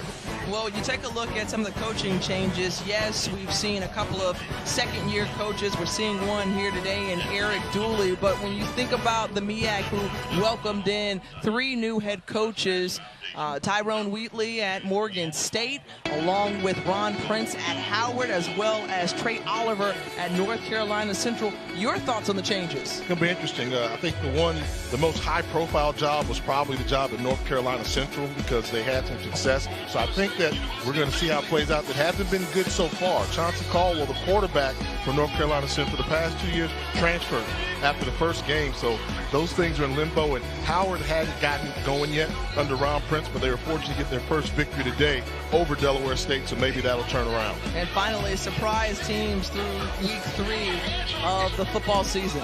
Alabama State and Alabama A&M. I can't figure out Alabama A&M. Are they the team that went and beat North Alabama, a team they haven't beaten in 31 years? Or are they the team that got 52 points put on them in a loss to Arkansas Pine Bluff? Alabama State, I think you're going to hear from them. They've been competitive versus University of Alabama Birmingham, UAB, which is playing up, and then they took care of business versus Tuskegee. Is this finally the year that Alabama State can try to challenge Alcorn and make it to the SWAC championship game? Well, remember, they had that 5 overtime win against the Braves a season ago. We'll have more from Lorman, Mississippi. Gimme 5 is on the other side.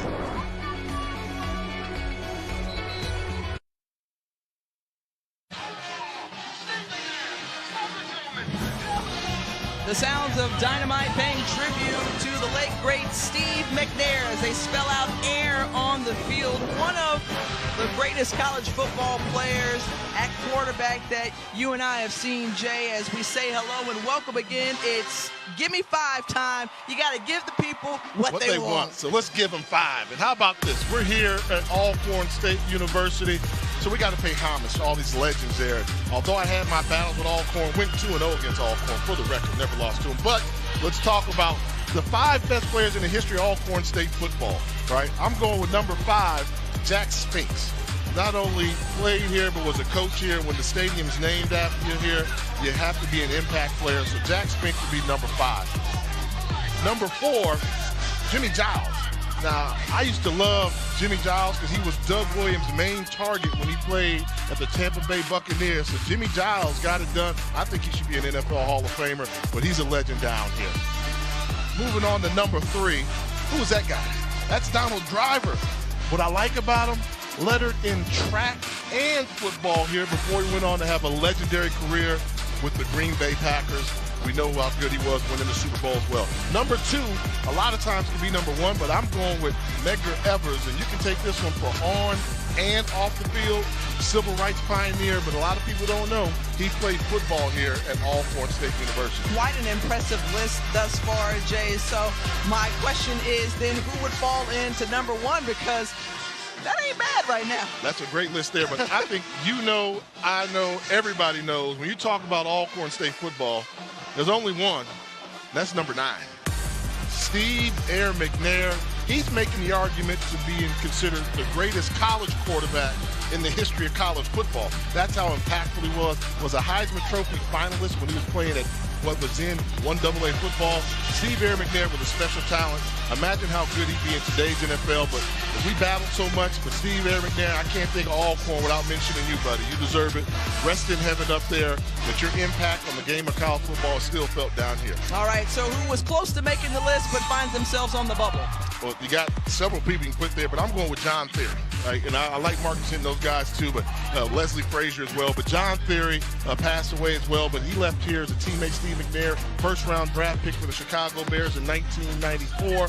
So John Theory, I'll put you there. That's our Give Me 5. All right, I like that. Give Me 5. If you have something to say about it, of course, you can always tweet Jay as what he has to say. But another note I want to mention on, Steve McNair.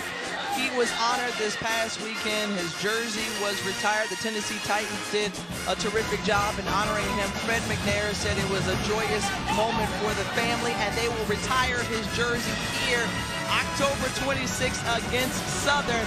The Braves leading at the half. Come back for more.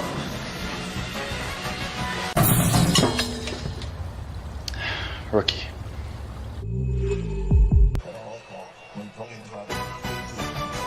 It was an entertaining first half between SWAC opponents, Prairie View A&M and Alcorn State.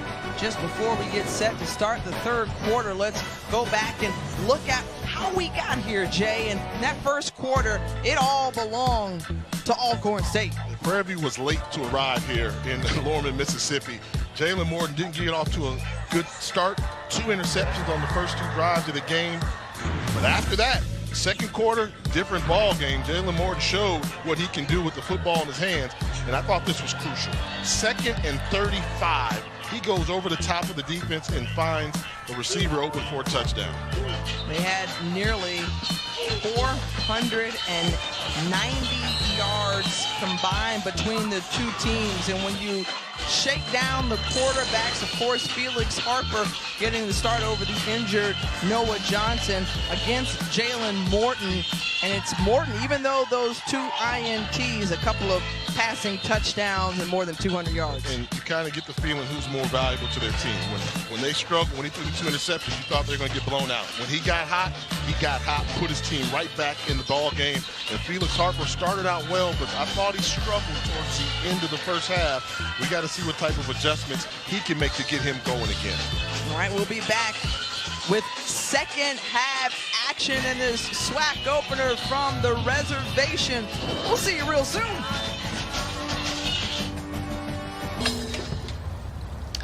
Rookie.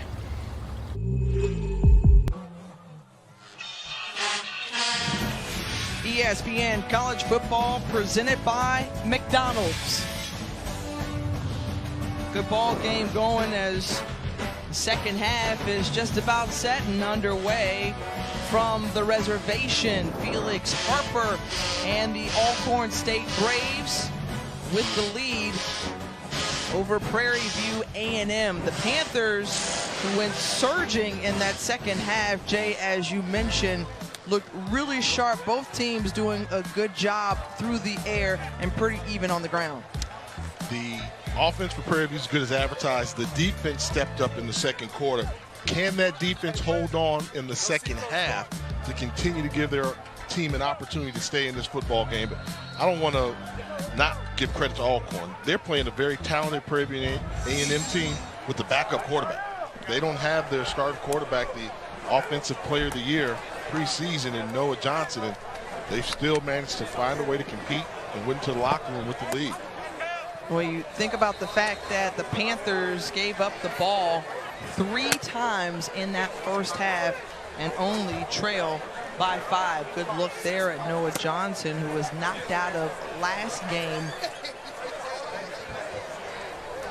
And so he's a day-to-day decision right now, and Felix Harper stepping in. Meanwhile, for the Panthers, They're set to receive and get the ball first here in this third quarter. Dewanye Tucker is back and signals for the fair catch kind of early in that kick, Jay. So a long way to go for the Panthers in their opening drive of the second half.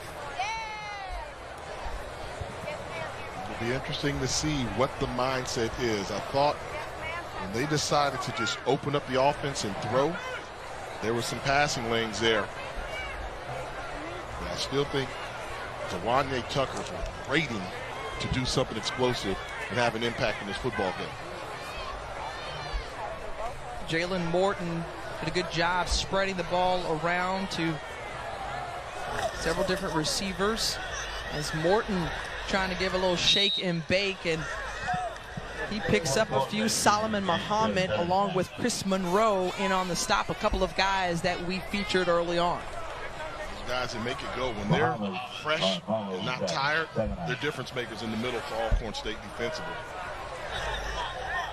Chris Monroe, one of those quiet guys up front, but he makes a lot of noise with his play as Tucker continues to get knocked around. One of the things that Prairie likes to do more than anybody else is run this little triple option. And we talked about earlier how Morton, more athletic than people give him credit for, being 6'4", 230 pounds. He can become shifty and elusive runner. He can bring you that dual threat option. As Prairie View now 3rd and 2. They're 5 for 8 on third downs, and some hard running up ahead from Caleb Broach. Solomon Muhammad once more there to wrap him up. And that's what you like about Solomon Muhammad.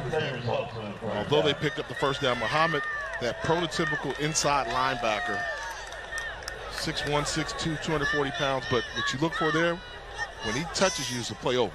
That's how you know you got a good linebacker. When I get there, I'm bringing some luggage with me, plays over, and he does a good job for that, this Brave defense. He had a breakout sophomore season, continues to get stronger and stronger as the pass is complete to Chris Johnson on first down. Dalen Burks was right there to greet him.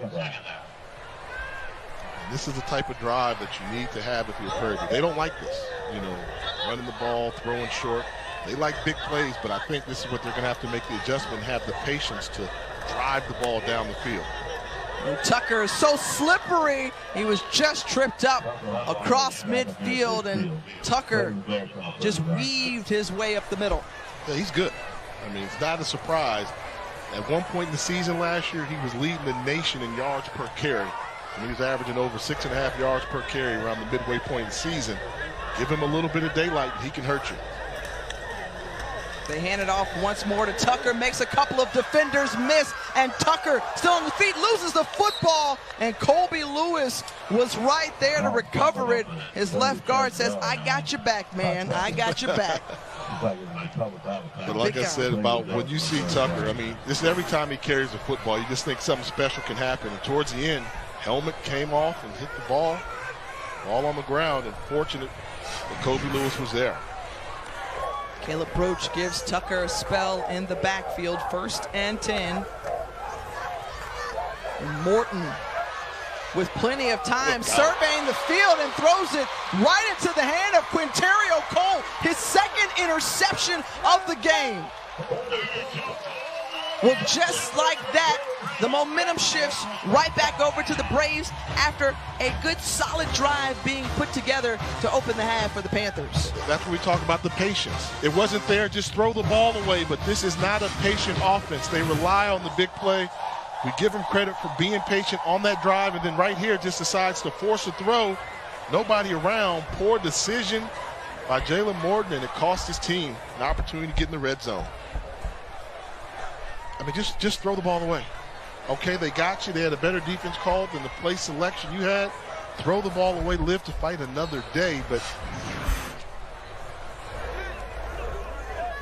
4 scratch my head on turnovers. that one. Yeah, 4 turnovers now for the Panthers. And the ball comes out, and just like that, Prairie View A&M gets the ball back. Darius Hawkins in on the recovery. This game's getting wacky. Oh, yeah. So, SWAC. SWAC. But it's going to happen. When you got rivalry games, conference games, hard hits taking place on the field, and just a great job of getting to the ball. Is that Obi? Desmond Obi, number 58, the DN, collapses the pocket, breaks up the rhythm, and good play by the Prairie View defense. Well, now, second breath and chance for the Panthers. Dewanye Tucker, you see the speed bouncing out to the outside, and you hold your breath when he has the ball in his hands. Get your popcorn ready every time he's got it, because something's going to happen special. It's going to make you toss a couple up in the air. Picked up a dozen on that carry. They like to say that he's the general in the backfield. They call him the quarterback back there because he's only one. Okay, only one quarterback. Don't be too sensitive, Jay, about that one. All right. That's and a lateral. out of the hands. Ooh. Tony Mullins. Ooh. It was close. I'd like to see that replay. That's that little triple option they like to do. And that's what you mean. Every now and then you do a little bit too much, Jalen. You don't need to do that. You got the ball in the red zone. This ball here. Yeah. There's ever a sideways pass? That was sideways. Now, did it go forward enough? Guess so, but like I said, not protecting ball security. Unnecessary risk.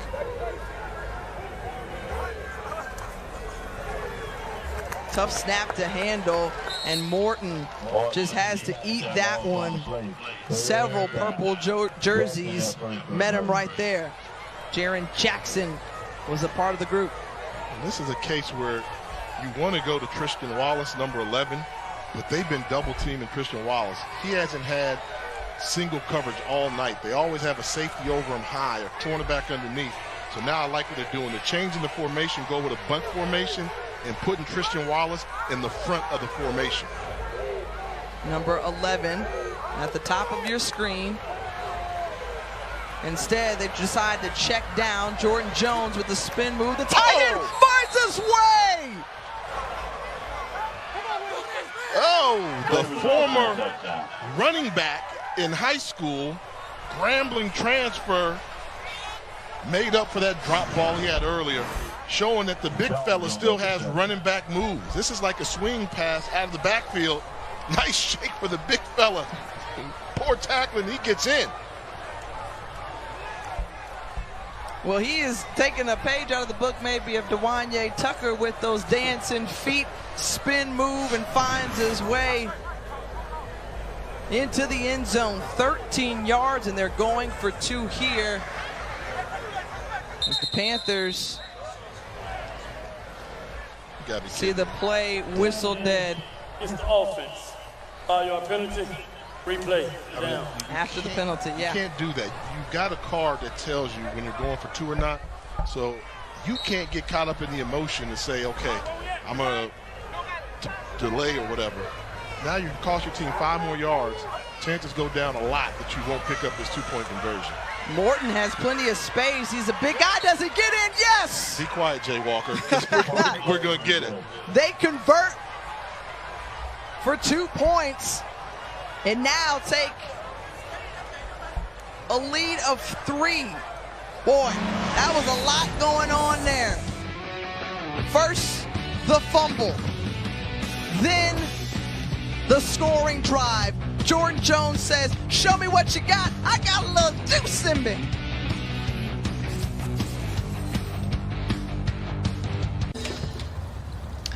Rookie.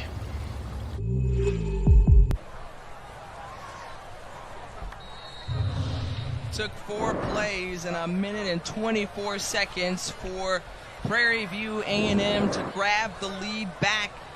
They were able to get into the end zone after recovering a fumble from Alcorn State, and now they find themselves with a little momentum. Javen Morrison, and Morrison on the return for the Braves.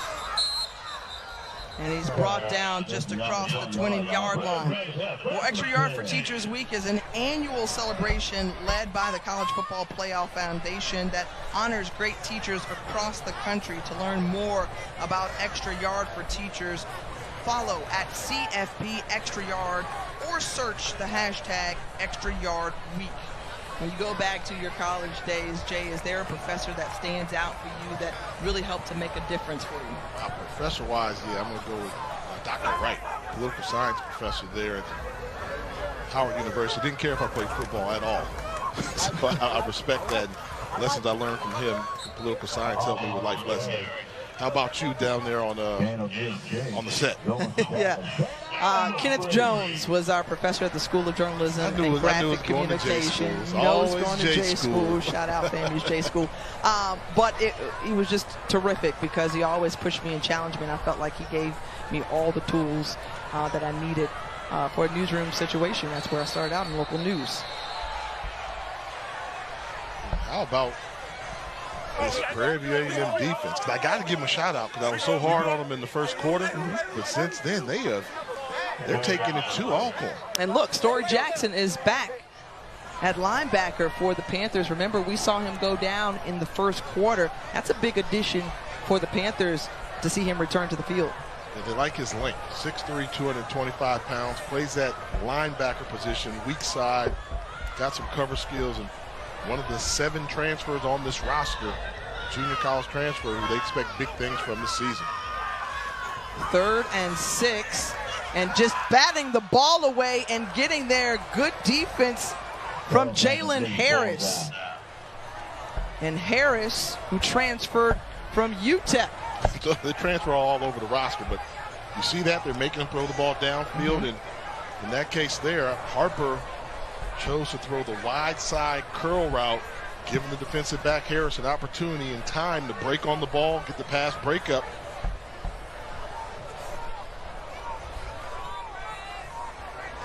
So a quick 3 and out for the Braves. McCullough gets it away. Fair catch signal. Tony Mullins collects it, and just across the 40-yard line, that's where the Panthers offense will start when we come back.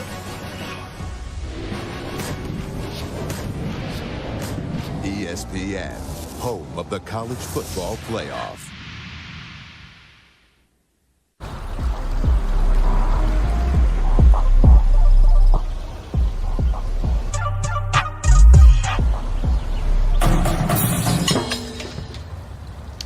Rookie.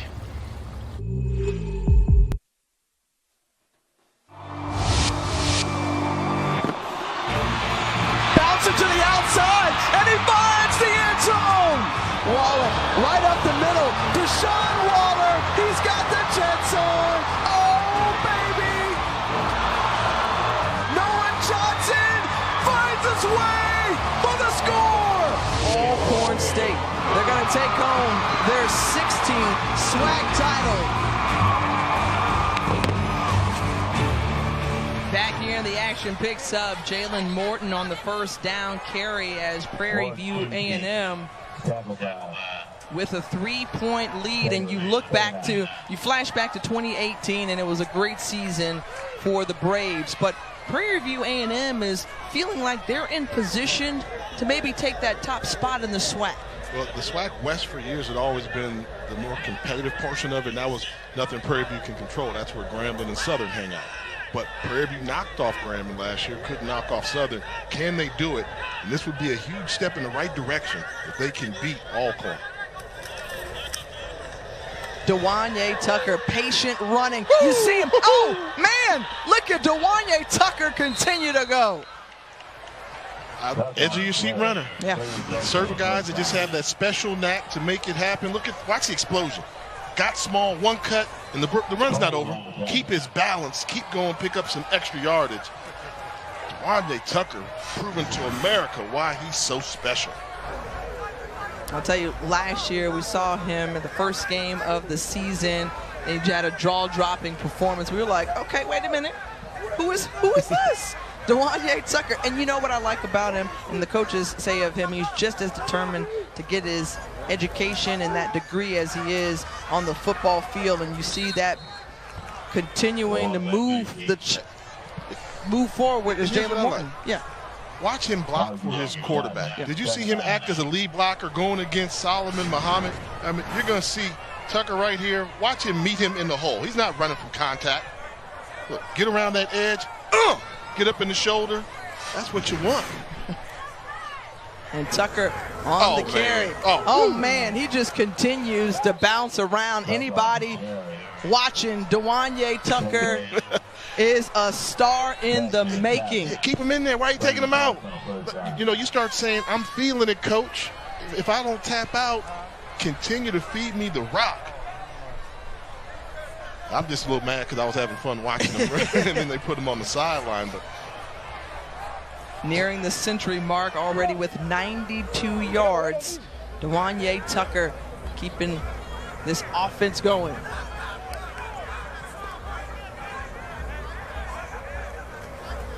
I got to see that. And Morton with nowhere to go, and guess who? Number 49 in purple, Solomon Muhammad. An HBCU All-American. The SWAC leads to a loss of 5. And easy recognition. They were bringing the blitz from the outside linebacker position as well as a cornerback blitz, trying to keep everything in front. And I just don't think that Jalen Morton recognized this defensive scheme and held on to a football he should have given to the running back. Here's Morton with time. Man wide open. Jordan Jones, second score. Holla at your boy. Tell you, I'll start calling Jalen Morton like sweet and sour. He'll do something really bad, then he'll do something really good. And that was a nicely thrown ball, but a nice shake route down the seam from Jordan Jones. From his tight end position, gives you a little wiggle at the top of the route. Look at all that separation. Thrown right on the M-O-N-E-Y. Touchdown, Prairie View A&M.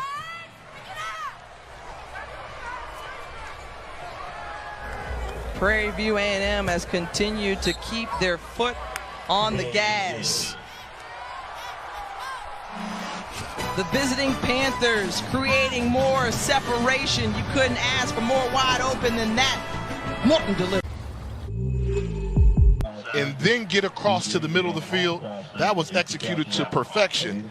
Clean release, up the field, give me the stick, then come across. That creates separation. Nice throw, nice catch, but more importantly, nice route.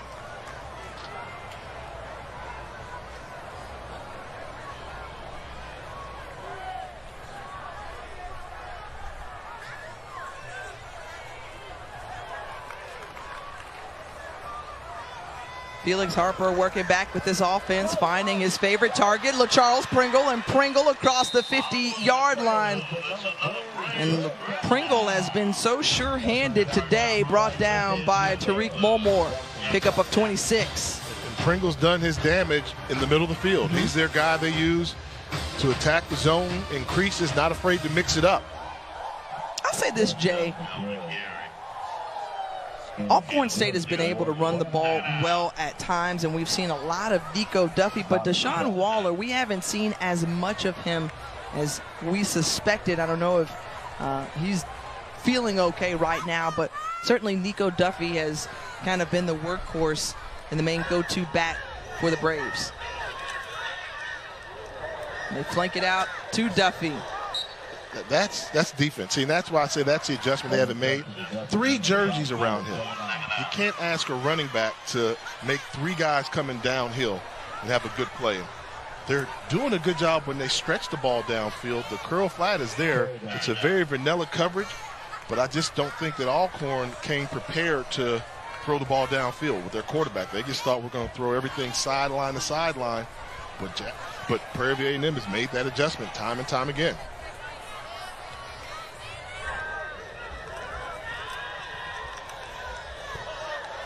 Man wide open is Akeem McNair. McNair, that name called once more. This time it's Fred McNair's son. He's a true freshman out of Collins, Mississippi. And they say, you know, he's the kind of guy that just gives you a different look on the outside. Most coaches' sons kind of have that. You know, they know the game inside and out. I told you it wouldn't be an Alcorn State football team without a McNair on the roster, and he's one of two. Again, quickly out to McNair. And it looks like they'll continue to stay content, really, you know, just with the quick wide receiver screens or the quick flat passes. I mean, and that last one wasn't there, but that was a great individual effort by McNair to pick up some positive yardage on first down. Good look right there, Fred. You're not going to coach your son.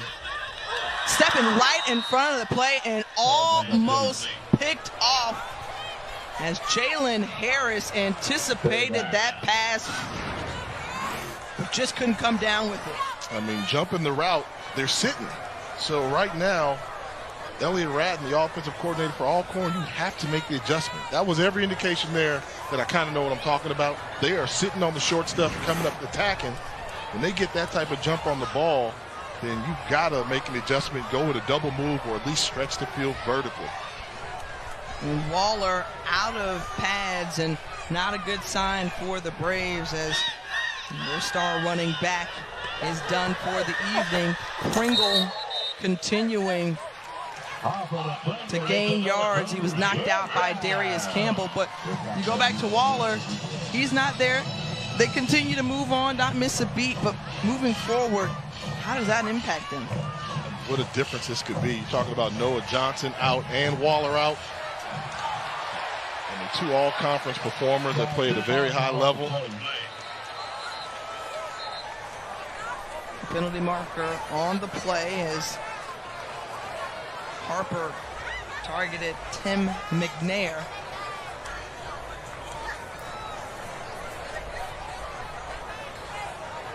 You saw the play selection that they went with the double move to get Prairie View A&M on its heels. So even if it's an incomplete pass, I don't mind the call because you're setting it up. So they realize you will go downfield, set them up with a double move if you can.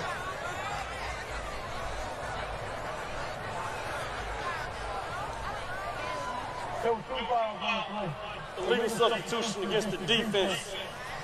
That penalty will be declined. Pass interference. Defense, number 13, spot foul, automatic first down.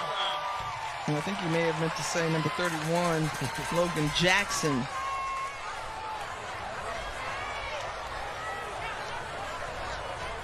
So now you need to firm up. The key thing for Prairie View, Alcorn's put together a decent drive. Keep them out of the end zone. Make them settle for a field goal attempt.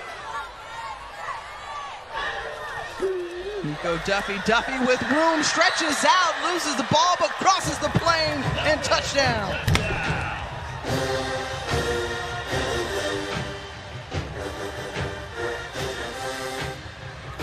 Duffy with a 7-yard score.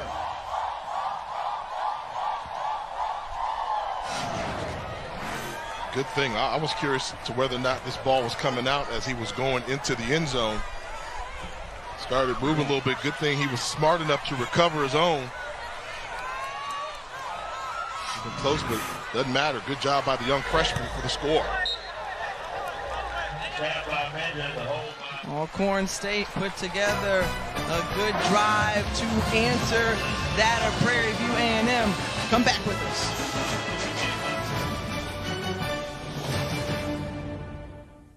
www.redcross.org/ESPN or call 1-800-RED-CROSS to donate now.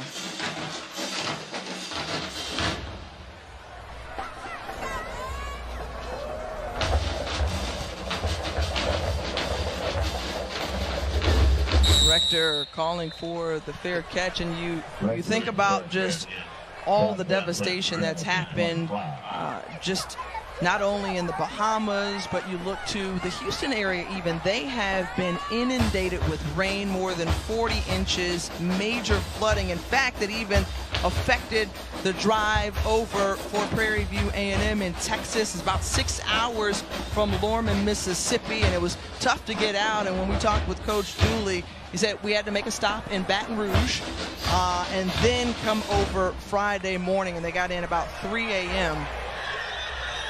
So our thoughts and prayers are with everyone in the Houston area who may be affected by the flooding. Dooley's starting to realize in this game, I need to get some more Tucker. Get a ball to Dewanye Tucker. First down, I love it. He's going to pick up positive yardage, even if the defense is expecting the play. And still got that feeling that he's going to do something special. He's had a great night so far, some highlight runs. But you just have a feeling the best is yet to come. Morton decides to keep it himself. Morton gets positive yardage out of that one. And that's a situation there where give the ball to Tucker. Sometimes Morton tries to do a little bit too much. And we've seen it tonight with the interceptions that he's thrown. But he does have the athleticism to get himself out of a jam. And we saw that good mobility by the senior. Now 3rd and 1 for the Panthers, the 33-yard line.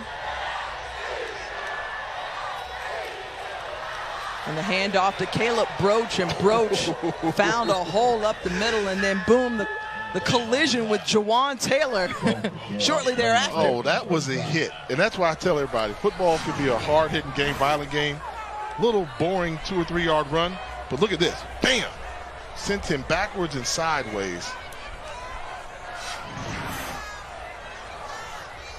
Broach held on to the football, picked up the first down. We've seen a lot of hard hitting in this game. It's been good, but that's what you expect in a conference game, and some movement up front for the Panthers. I think that's why the game is close and interesting, because Offense, number 75, 5-yard penalty, replay the down. Because we know that Alcorn's physical. I think the question mark was, would Prairie View be able to match the physical style of play that Alcorn does? And hats off to the Panthers. The boys from Texas came in here. They knew they were getting into a fight, and they've been fighting Alcorn tooth and nail. And that's why this game's been so physical, hard hits and everything. Everything you like in a classic football game. Double pass. Double pass here. And Tristan Wallace, who was a dual threat quarterback at Oregon, and just missed there. As Chris almost came up with it. Ball bounced around, and in on the coverage is Kean Taylor for the Braves. They're just greedy. Prairie View, they go for it all, big plays. I mean, Wallace had a guy wide open, 15 yards in front of him. Right? I want you to take a look right here in the soft spot. He's open. Give it to me. Give it to me. He's like, you're not giving me the ball. Instead, he throws into double coverage, right? But that's the way they do it. In practice, I'm sure he's not taking that check down. So they go for it all. Morton able to release it, and Travis O'Connor is taken down by Solomon Muhammad, and now it's 3rd down. You get the feeling now, the pressure's on Prairie View. Convert this 3rd down, or else that Alcorn team got a little momentum going. If they can get a stop, the offense scored for them.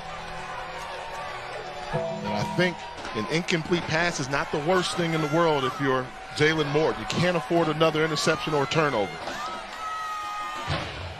3 picks on the night, and finds Dewanye Tucker, has him out in plenty of space. And if you could just get him the ball, let him do the rest. I mean, that would have been a 1st down easily if Morton were able to make a more accurate throw. That was the right place to go with the football. They brought the blitz from that side, but they left Tucker unaccounted for in the flat. He's going to wish he had that throw back.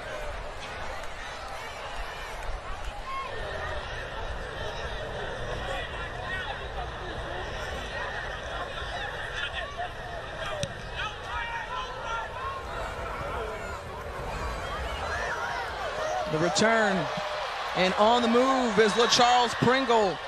And Pringle with the solid return after the 22-yard punt by Caleb Darborn. 51-yard punt. And the player is down. That appears to be Collins. You said it earlier, Tiff. I mean, just not too long ago. This has been a very physical game, a lot of hard hits.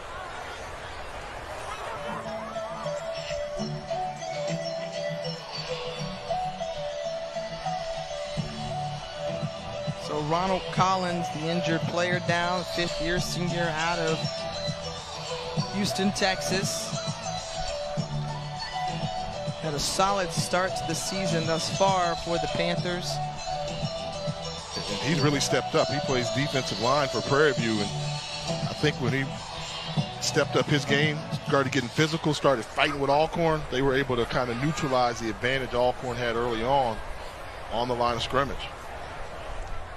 And they appear to be working on that lower left leg, just around the ankle area.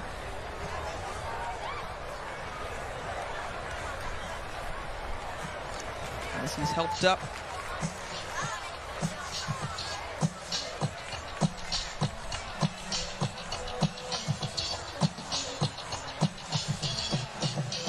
Ginger to walk to the sideline as he's being assisted by his teammates, not wanting to put too much pressure.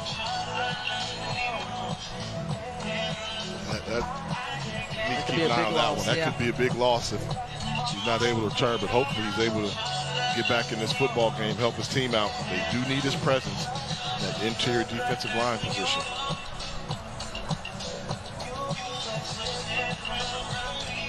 Good look there at Eric Dooley, a correction from earlier mention that he is actually a Grambling State graduate, played under the great Eddie Robinson. And so Harper trying to go down the sideline, and he finds his man Chris Blair, and Blair is able to haul it in. Big time throw. And look at the location of this throw. Outside pocket, left shoulder throw, a big time throw. And that's a throw that they've been challenging him to do. And he came through in a big way. Harper dancing around, got to hold on to that football. And just near the 25-yard line, stopped by Trayshard Smith. Something we haven't seen Prairie View do much of since the first quarter is that blitz to the blind side of Harper, the left-handed thrower. So that right side blitz, wouldn't be surprised if they decide to dial it up sometime soon. The handoff here to Nico Duffy, and Duffy drags a couple of defenders with him. Smith once more in on the stop. A pickup of 7 is good enough to move the chains. I really like this freshman. Good hard run in there. The initial contact, he was probably 3 or 4 yards short of the first down. Had the momentum and the strength to pull through and pick up a first down. And that was the last play of the third quarter as Prairie View A&M trying to slow down Alcorn State. The Braves inside the red zone. More to come. Final quarter when you come back.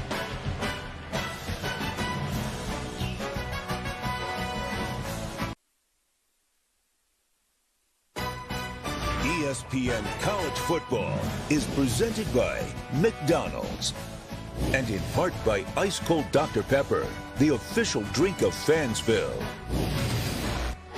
We stand on the shoulders of so many great people. A statue of Medgar Wiley Evers, who attended Alcorn State University, went on to be a great civil rights activist, helping to end segregation, and really worked hard for the voting rights of others. And his alma mater This is why you need now Ricky. moving. That was great. The whole description. You left out something. Played football here at Alcorn. You know what? The action resumed. Such a scholar. So quickly. 11 yards on the pickup, 1st and goal. And coming through is Nico Duffy. And Duffy, the true freshman who has had a great start to the season with a 6-yard scamper. And the Braves are feeling it here. This tells you how good this team is. Backup quarterback, backup running back, no excuses. Alcorn takes the lead behind the hard running of its freshman running back, Nico Duffy, from Tampa, Florida, Jefferson High. And the PAT is good. So Nico Duffy has been active all game long, 14 rushes and 2 touchdowns, and that one was important to start things off for Alcorn State here in the 4th quarter. And this game has been back and forth in the balance all over. And that band gets it going. Remember how quiet this stadium was probably an hour ago? Wow, look at that. The scoreboard has gone out. It's just that electric in the stadium tonight. Uh-oh. Or perhaps are they absorbing all of that power out onto the field? We've got a wonderful ball game. And Jay, look, we wondered if this would be a shootout and who would win in this shootout. And right now, it happens to favor the Braves. Yeah, and I thought shootout very favored Prairie View A&M, and still plenty of points that are going to be scored in this game. But the fact that Alcorn found a way to match the offensive prowess of Prairie View in this football game, despite not having their star running back, their star quarterback, shows you the heart of this Brave football team. And over the head of Dewanye Tucker, we'll see what the Braves defense can do as their offense has scored 14 straight points to regain the lead. And I'm glad that the scoreboard's working again, because when HBCU scoreboards go out, that's when the hustle's on. See, I'm still spooked from when I played Florida A&M, right? And the moment we got momentum and scored, made it a close game, scoreboard went out, they started keeping the time on the field. Quickest game in the history of college football. And them FAMU folks know what I'm talking about. They will rob you with that clock down there. What are you trying to say? No home cooking going on. What you talking about, man? What they would call that is talking out the side of your neck. Okay. I call it cheating down there in Tallahassee. Tough place to win. Got a good one going on between the Rattlers and the Jaguars of Southern University. First down carry by Dewanye Tucker. Pick up a 4. He's giving him. That means feed me. He wants the rock. So as good as he is, I'm going to get him the rock.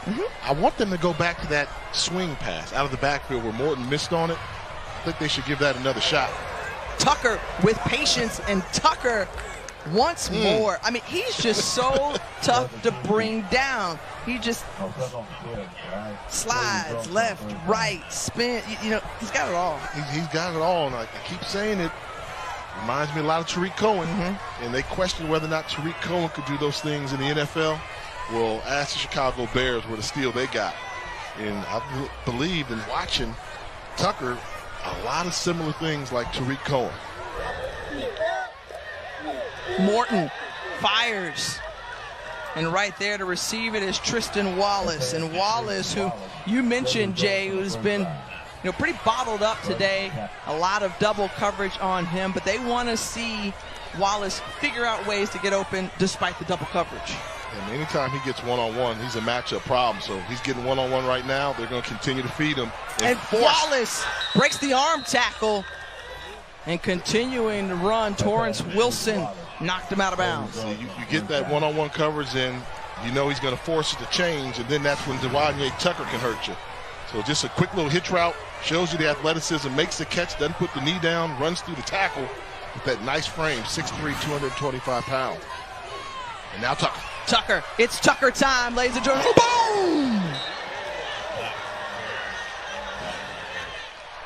Boom!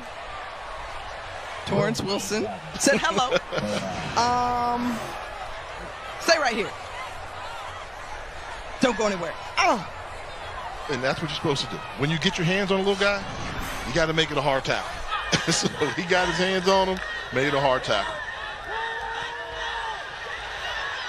Morton and the Panthers offense continuing to move, and that one out of the reach.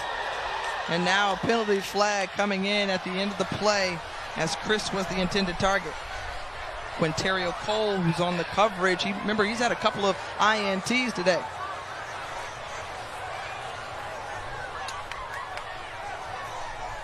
So late, had to be a personal foul. He jumped into the man. Talk to me, homie. After the play, personal foul, unnecessary roughness against the defense. On a half the distance to the goal, first down. And those are penalties you can ill afford in a game like this. Yeah, I mean, it's a throwaway play. He comes over and hits him about 4 or 5 yards away. And I think defenseless player hit him in the back. Did he need to? I think everybody knew the ball was going away. Not as vicious a hit as I first thought it was, but Nonetheless, they're telling you in college football it's all about safety, and you can't hit defenseless players anymore. The handoff to Tucker. Dewanye Tucker continuing to stay on his feet and the score! Second touchdown of the game for Dewanye Tucker. How good is that young man? And I think this is one of the ones where if you're an Alcorn State fan, you want to get the victory, but enjoy what you're watching. You're watching a special talent in Dewanye Tucker just run circles around your defense. Took a hard hit on the previous carry, but this one doesn't get phased, gets into the end zone. This kid is good.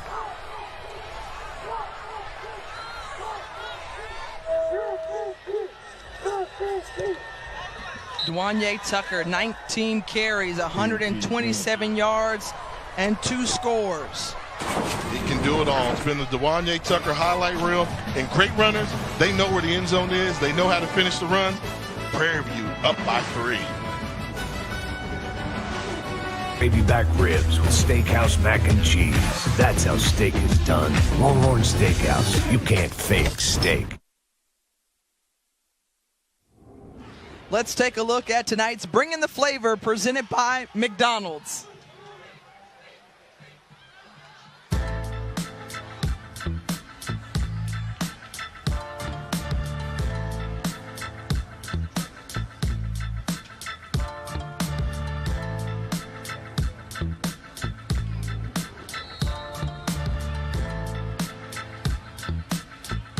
I'll tell you, they have been bringing it on the field tonight.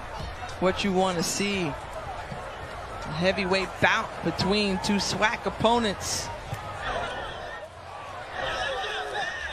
Look out. And tough to field that one. And Nico Duffy is so lucky to have come up with that one. Where Prairie View A&M has been riding number 1 and number 12, Jalen Morton. 284 passing yards tonight, 4 touchdowns, even though the 3 blemishes there, but Dewanye Tucker has been magical. The star power. That was what we talked about. They've got star power. They've got 3 guys that are some of the best in this level of college football, and we're yet to hear from Tristan Wallace, but we start to see signs of that, because it was when Wallace got involved in the passing game that opened up the running lanes for Dewanye Tucker. And right now, I think Alcorn is bewildered in terms of how to stop this Prairie View A&M offense.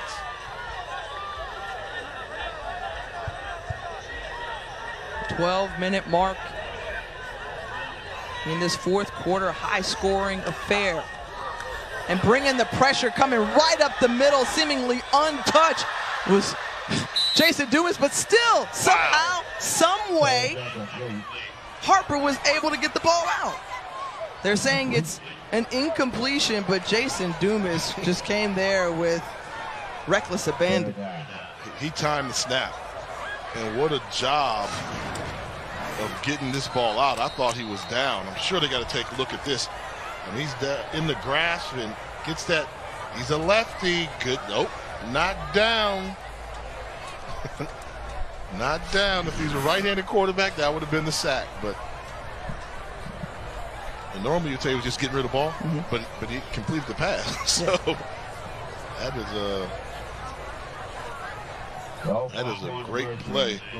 Good job of escaping by Felix Harper. Dumas maybe cramping up a little bit. And so you saw that feelings hurt. He got to the quarterback, did all that work, and didn't get the credit for the sack.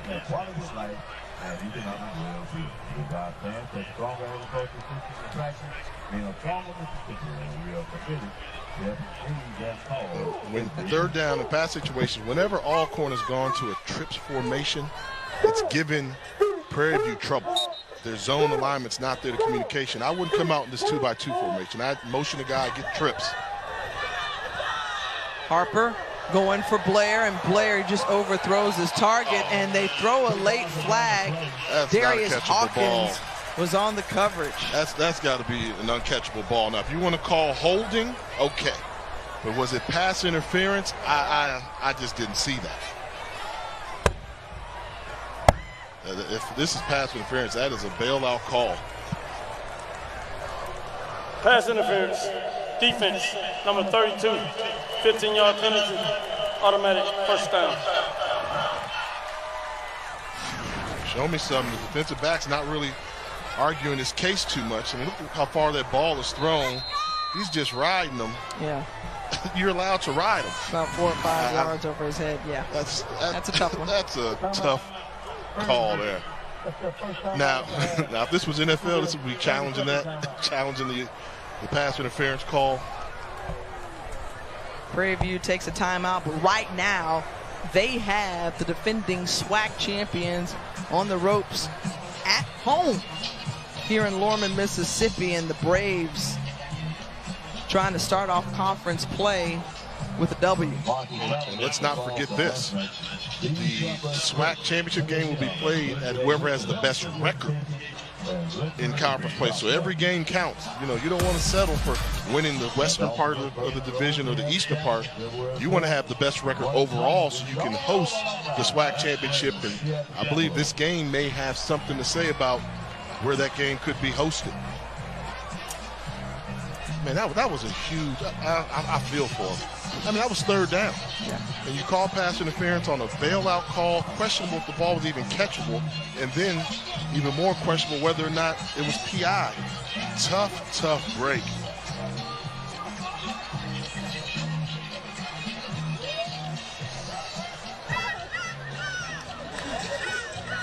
We'll see how the Panthers defense will respond after that call. Jason Dumas once more bringing the pressure up the middle, but Harper continuing to elude defenders, and he gets a first down after that run, bought down by Drake Cheatham.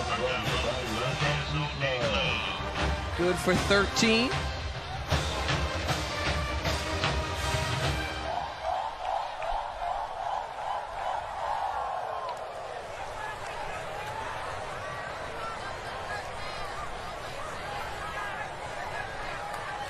Slow to go to the sideline is Darius Campbell. Now when you lose a safety, go after him. Campbell plays safety position for him. Backup comes off the bench a little cold. I'm saying they've had trouble defending the slot receivers for Alcorn State. They've got a numbers advantage now at the top of the screen. The handoff to Duffy and Jason Dumas, who has continued to be disruptive in this fourth quarter for the Panthers defense. We talk about him. They talk about he's a high energy guy, and the explosiveness that they've told us about, we've seen it tonight in a couple plays where he's been unblockable off the line. He told us a really unique story about him. His father needed a kidney last year, and he was willing to give up one of his kidneys for a father. Thankfully, he was able to find donor recipient. Come on, more pressure coming through. This time it's DePriest Taylor. And Taylor out of Houston, Texas, ringing up the sack. Finally got to him. They've been trying to bring that backside pressure on him. And you'll see Taylor, 57, missed block in the backfield by Nico Duffy. Leaves his quarterback vulnerable and exposed, and Taylor makes him pay for it. It's third down, and we're learning a lot about this Panthers defense here today. It feels like whatever questions some had, they're starting to grow up in a lot of areas here tonight. They're getting better. They need a third down stop right now. 19 the game for the Braves. Trying to get out in front of that one was Jalen Harris, incomplete. Brings up fourth down. And it's been timely for them. I mean, you know, they've given up 38 points. So you're not going to win giving up 38 points, but this is a good Alcorn team, and the opportunities like this, when they need to get the football back and give their offense a chance to expand on their lead, they've done a good job of giving them that chance, keeping them in the game. McCullough out to punt.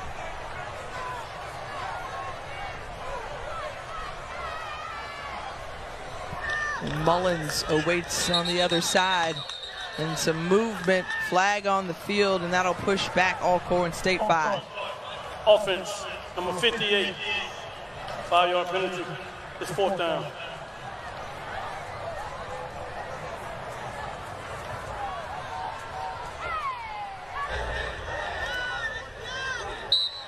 Down on Malik Holbert.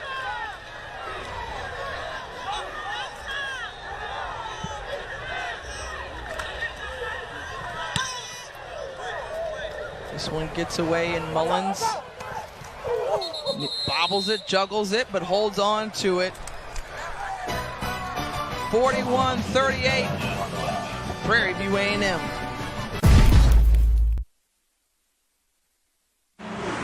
Hear the name, remember it well, DeWanye Tucker. Got all the moves you need from a running back at this level. He can't control his size. He can control how he plays football, and he's so elusive, one of the best runners in all of FCS football. He's put on a clinic here tonight, and we said it earlier in the second half, still don't feel like he's done. The best may still yet to come. Jalen Morton, who's being tracked by several defenders, and Solomon Muhammad is right there to track him down. DeWanye Tucker, just how good has he been? Averaging 6.6 yards per carry to go with a couple of scores. And right now you have to know you're up by 9. It's too early to start milking the clock, but it's not too early to start force-feeding the ball to DeWanye Tucker. I'm telling Jalen Morton, if I call an RPO, you have to have a real good reason for not handing the football off to him. And Tucker just runs sideways and out of bounds.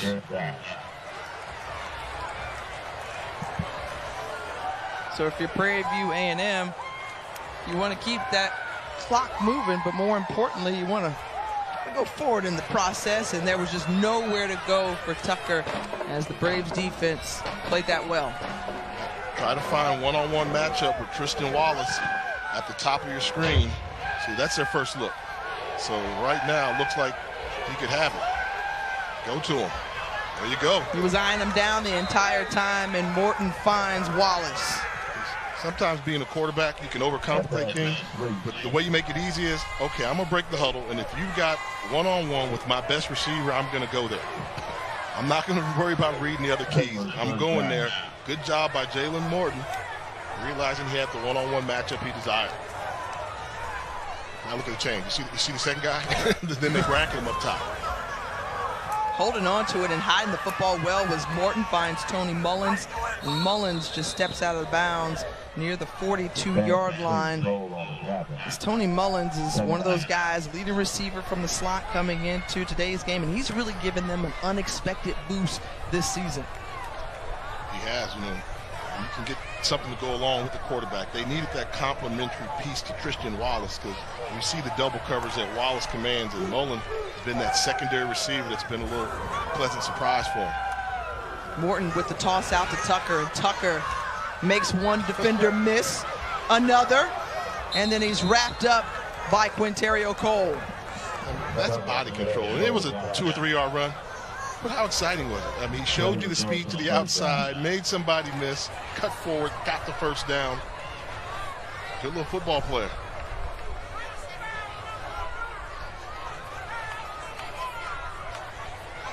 This is the time right here where you can try and, we call it championship drives.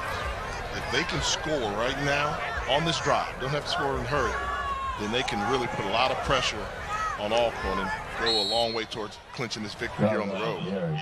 Gain of about a yard. Muhammad is tackle. Second down.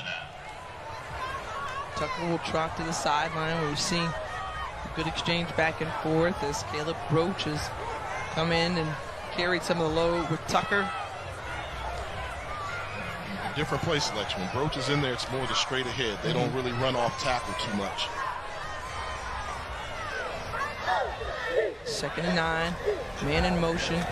The give to Broach, and up the middle, like you mentioned, Jay. Michael Webb there to stop him. And I go unconventional here. The one play we know that Jalen Morton's pretty comfortable doing is that run-pass option, the triple option, where he can either ride it with the running back, keeping himself and run, or keeping himself and appear to run and throw the pass.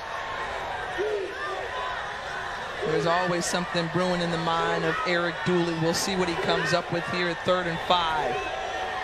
Morton rolling out, and he's brought down. Big time play from Solomon Muhammad.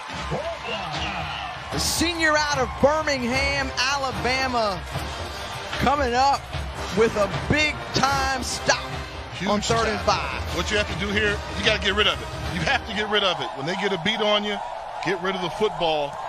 They trusted the senior quarterback to protect the football, but I'm not sure they anticipated him taking the sack. In a game like this, when it could come down to field position or field goal try, every yard counts.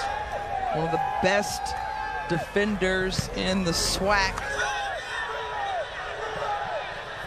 And this one bounces forward. Well, Solomon Muhammad is the preseason defensive player of the year, and perhaps for good reason. When you make plays like this, show me something.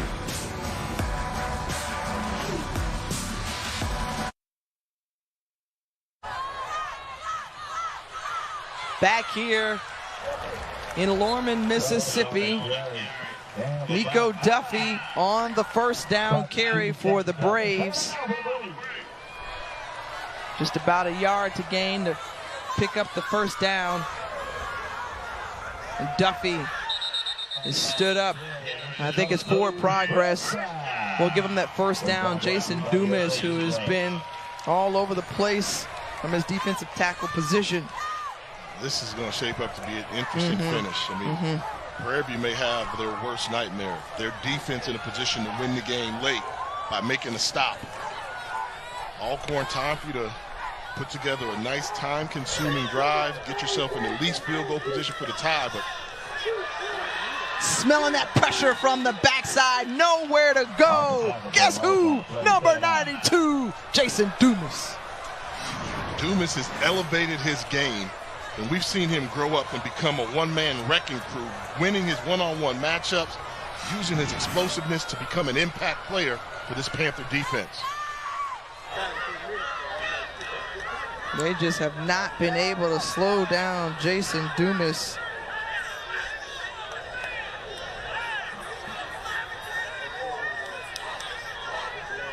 Such a versatile player for the Panthers. Here's Harper. And Harper stands it up tall for Tim McNair, and he goes to get it. And that's the curl route they've been doing. They run a seam route to clear it out, get the linebacker to turn his back, hit the curl route to make it 3rd and a manageable 4.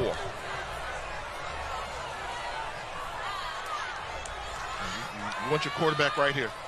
Don't take a sack.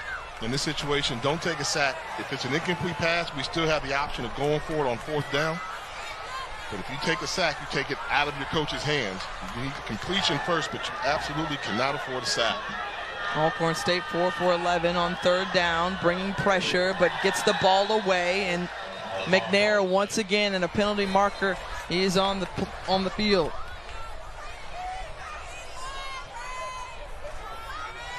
They brought the pressure trying to get to him to force him to throw the ball earlier than anticipated. Looks like this penalty is going to be against Alcorn State. As the referee's looking towards the Prairie sideline, ask if they want to accept the penalty. I think you absolutely do take the penalty in this case. Holding, offense, number 77, 10-yard penalty from the previous spot. It's 3rd down. It's on Joseph Milburn, the center. Dumas. Trying to block Dumas. I mean, Dumas has such a quick, explosive first step. Just a sophomore. This is going to be a good one. So that backs him up 3rd and 15. Keep everything in front of you. Do not let anybody get behind you. Harper looking downfield. Harper delivers it. And who? The sure-handed Pringle is right there to say, let's keep going, fellas. 21 yards on that 3rd down pass. And the Braves keep it moving. Nico Duffy, however, with nowhere to go. Dumas and Darius Campbell was right there. Big time catch by Pringle, coming back to the football, holding on, pretty good coverage on him.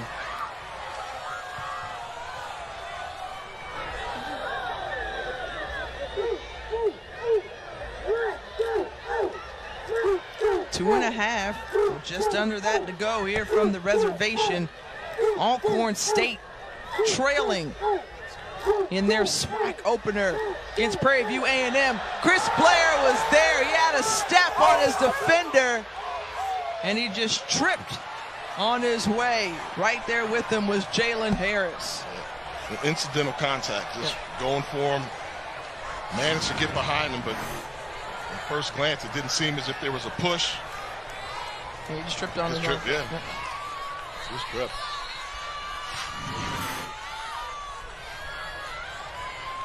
So a timeout on the field. It's a crucial 3rd and 10 for Fred McNair and the Braves. And now that you have this extra time, what are you hoping that your offensive coordinator, Elliott Ratton, will call here?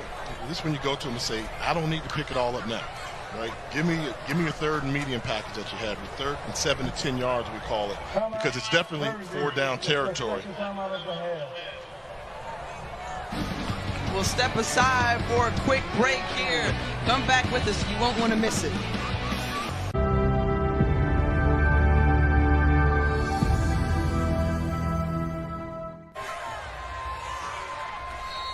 LaCharles Pringle, the 6-foot receiver out of Goshen, Mississippi, coming up with key catches for the Braves. 3rd and 10. Nico Duffy continuing to spin, stays on his feet, picks up about 6 yards, and now it's 4th down. And you know the Braves are going for it as they're trailing. What a gutsy call. Call a pass behind the line of scrimmage where he could have been tackled, but a fantastic effort by Duffy to bail out his coach and pick up some yards. Well, Alcorn has won their last 4 home games. Meanwhile, Prairie View A&M trying to end a 2-game losing streak. And the reception from Chris Blair to keep it going. Big catch there from Blair, good for 19 yards. And they set this play up in the previous call, so you're thinking they're going back to the flat. Instead, Blair sneaks behind the defensive back, peeking at the running back, coming out the backfield.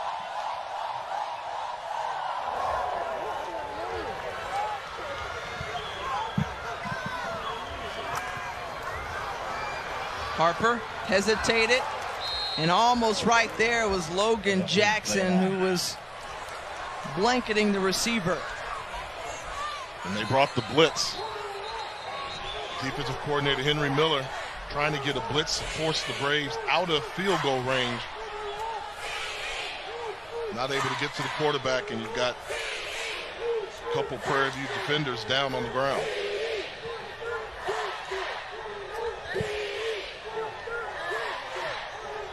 And just looking like they're cramping up right now. This Dumas has been all over the place. Well, this would be a huge win for this Prairie View A&M team on the road against the defending SWAC champions. And you see there their record against Alcorn, Grambling State, and Southern. They'll see those 2 teams next. An important 1:25 remaining in this one. And it's been an exciting matchup ever since Prairie View A&M came back and put 7 points on the board after Alcorn State got out to a 17-0 lead. And Nico Duffy with the strong carry on 2nd down, brought down by Drake Cheatham.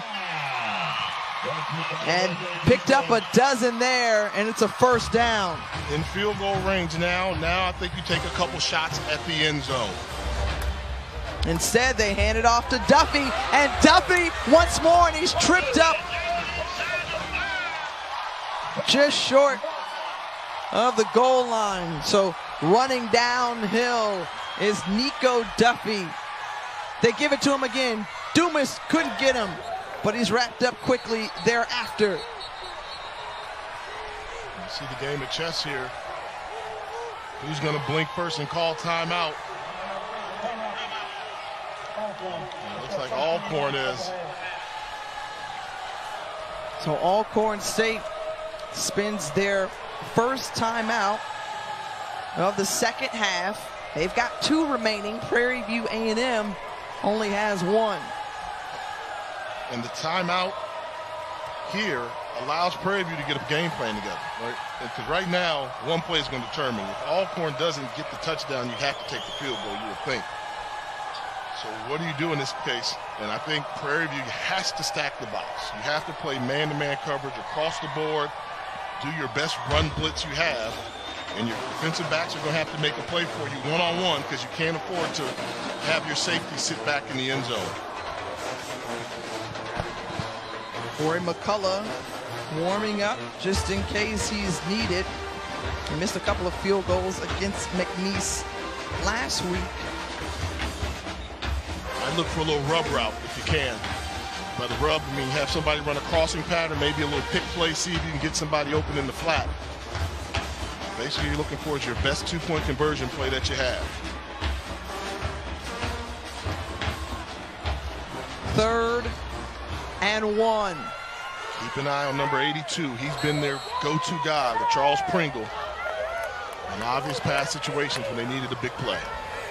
You see trips at the top of the screen. Pringle is in the middle of the receivers. Harper rolling to his right and finds his man! Tim McNair for the touchdown!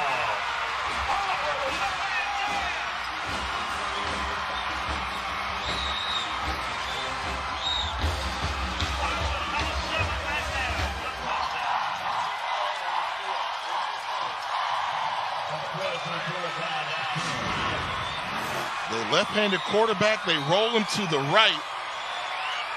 And McNair just wide open in the back of the end zone. Breakdown on the communication of the defense. First touchdown of the season for Tim McNair. An all-important extra point to give the Braves a 4-point advantage if it's good. And it is. So now that forces Prairie View A&M, depending upon the kickoff return, to drive down the field, and they must score a touchdown in order to walk away with a win. So Tim McNair, you're going to see McNair here at the top of this formation, does a good job getting caught in the wash and gets lost. Outside perimeter, you have to know where he is. You keep him in front of you. Peeks in the backfield. That guy's covered. You left somebody open. That's a blown assignment by Logan Jackson, number 31, that allowed Alcorn to score the go-ahead touchdown. And an important drive there, because that's the kind of championship drive you're looking to see to close out a SWAC opponent in a big game like this. 14 plays. The Braves went 65 yards in 4 minutes and 40 seconds. But there's a chance for Eric Dooley and Prairie View A&M. 40 seconds to go.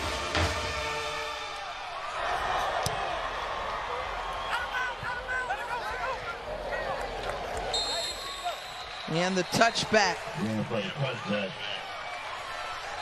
So now you've got under a minute to work with. Oh, and a penalty marker comes out just near the 30-yard line near side.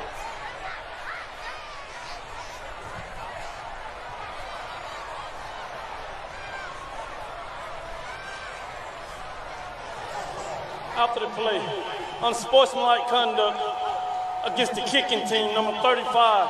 15-yard penalty added on to the end of the run. First down.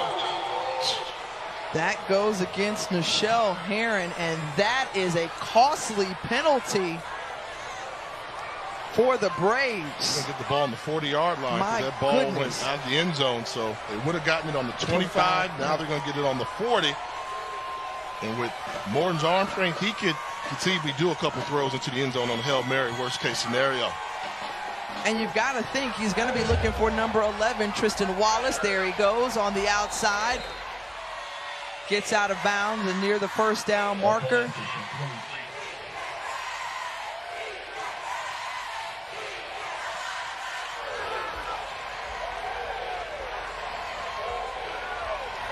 Here we go again quickly, this time inside to Tony Mullins, and Mullins is wrapped up around the ankles by Cole. And the key is, did he not get the first down? I see the chains moving, so now if you don't get the first down, you got to tell guys go down right away. Clock's not their friend. You got to get the They've got to move. snap. They've got to. They're wasting time. About 6 or 7 seconds have gone off, and it looked like Wallace's hand, Morton's hand was deflected on that pass. Creo argue may have gotten a hand on it. Wow, I just have to think, when you complete that short pass, there should have been a sense of urgency to get up to the line of scrimmage. And now with 8 seconds to go, you can go over the middle deep. You can go over the middle deep because you still have a timeout there. So I try and hit a crossing route second level. Morton going for it. Nobody there. And does the time run out? Here's the question. And the Braves running out onto the field, but the officials are saying, hold up.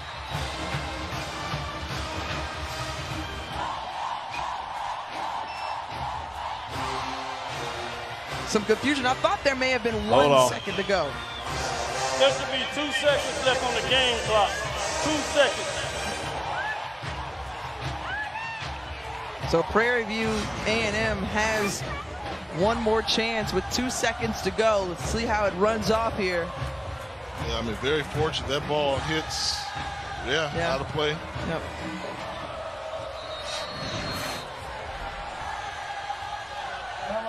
And that's the thing I was wondering, like, you don't want to end the game this close with having a timeout. I thought they had an opportunity to hit a crossing route deep to get in better position.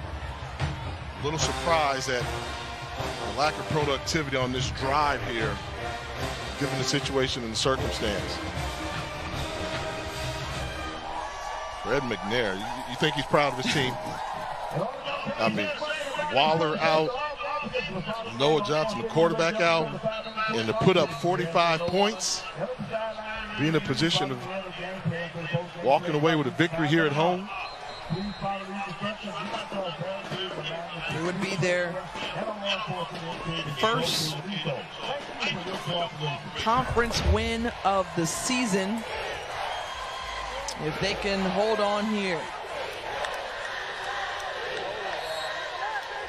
The offensive line has to hold up. You have to block. Give him some time.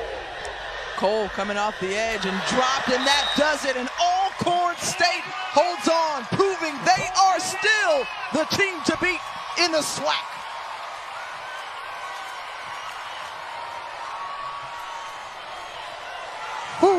What a way to start conference play. Right? The SWAC may be swacky this year. Well-fought contest, physical game. And as you said, the folks here at the Cone, they still the team to beat.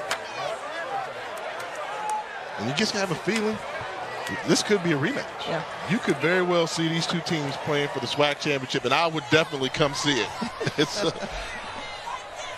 what an effort. Prairie View A&M, look, they fought from 17 down after that first quarter to make it more than just a ball game. This was one that you just couldn't take your eyes off of, but Alcorn State saw some big performances. Nico Duffy stepping up. Felix Harper coming through. LaCharles Pringle said, give me some of that attention too. Alcorn State moves to 2-2 on the season, and they win by 4 in their SWAC opener.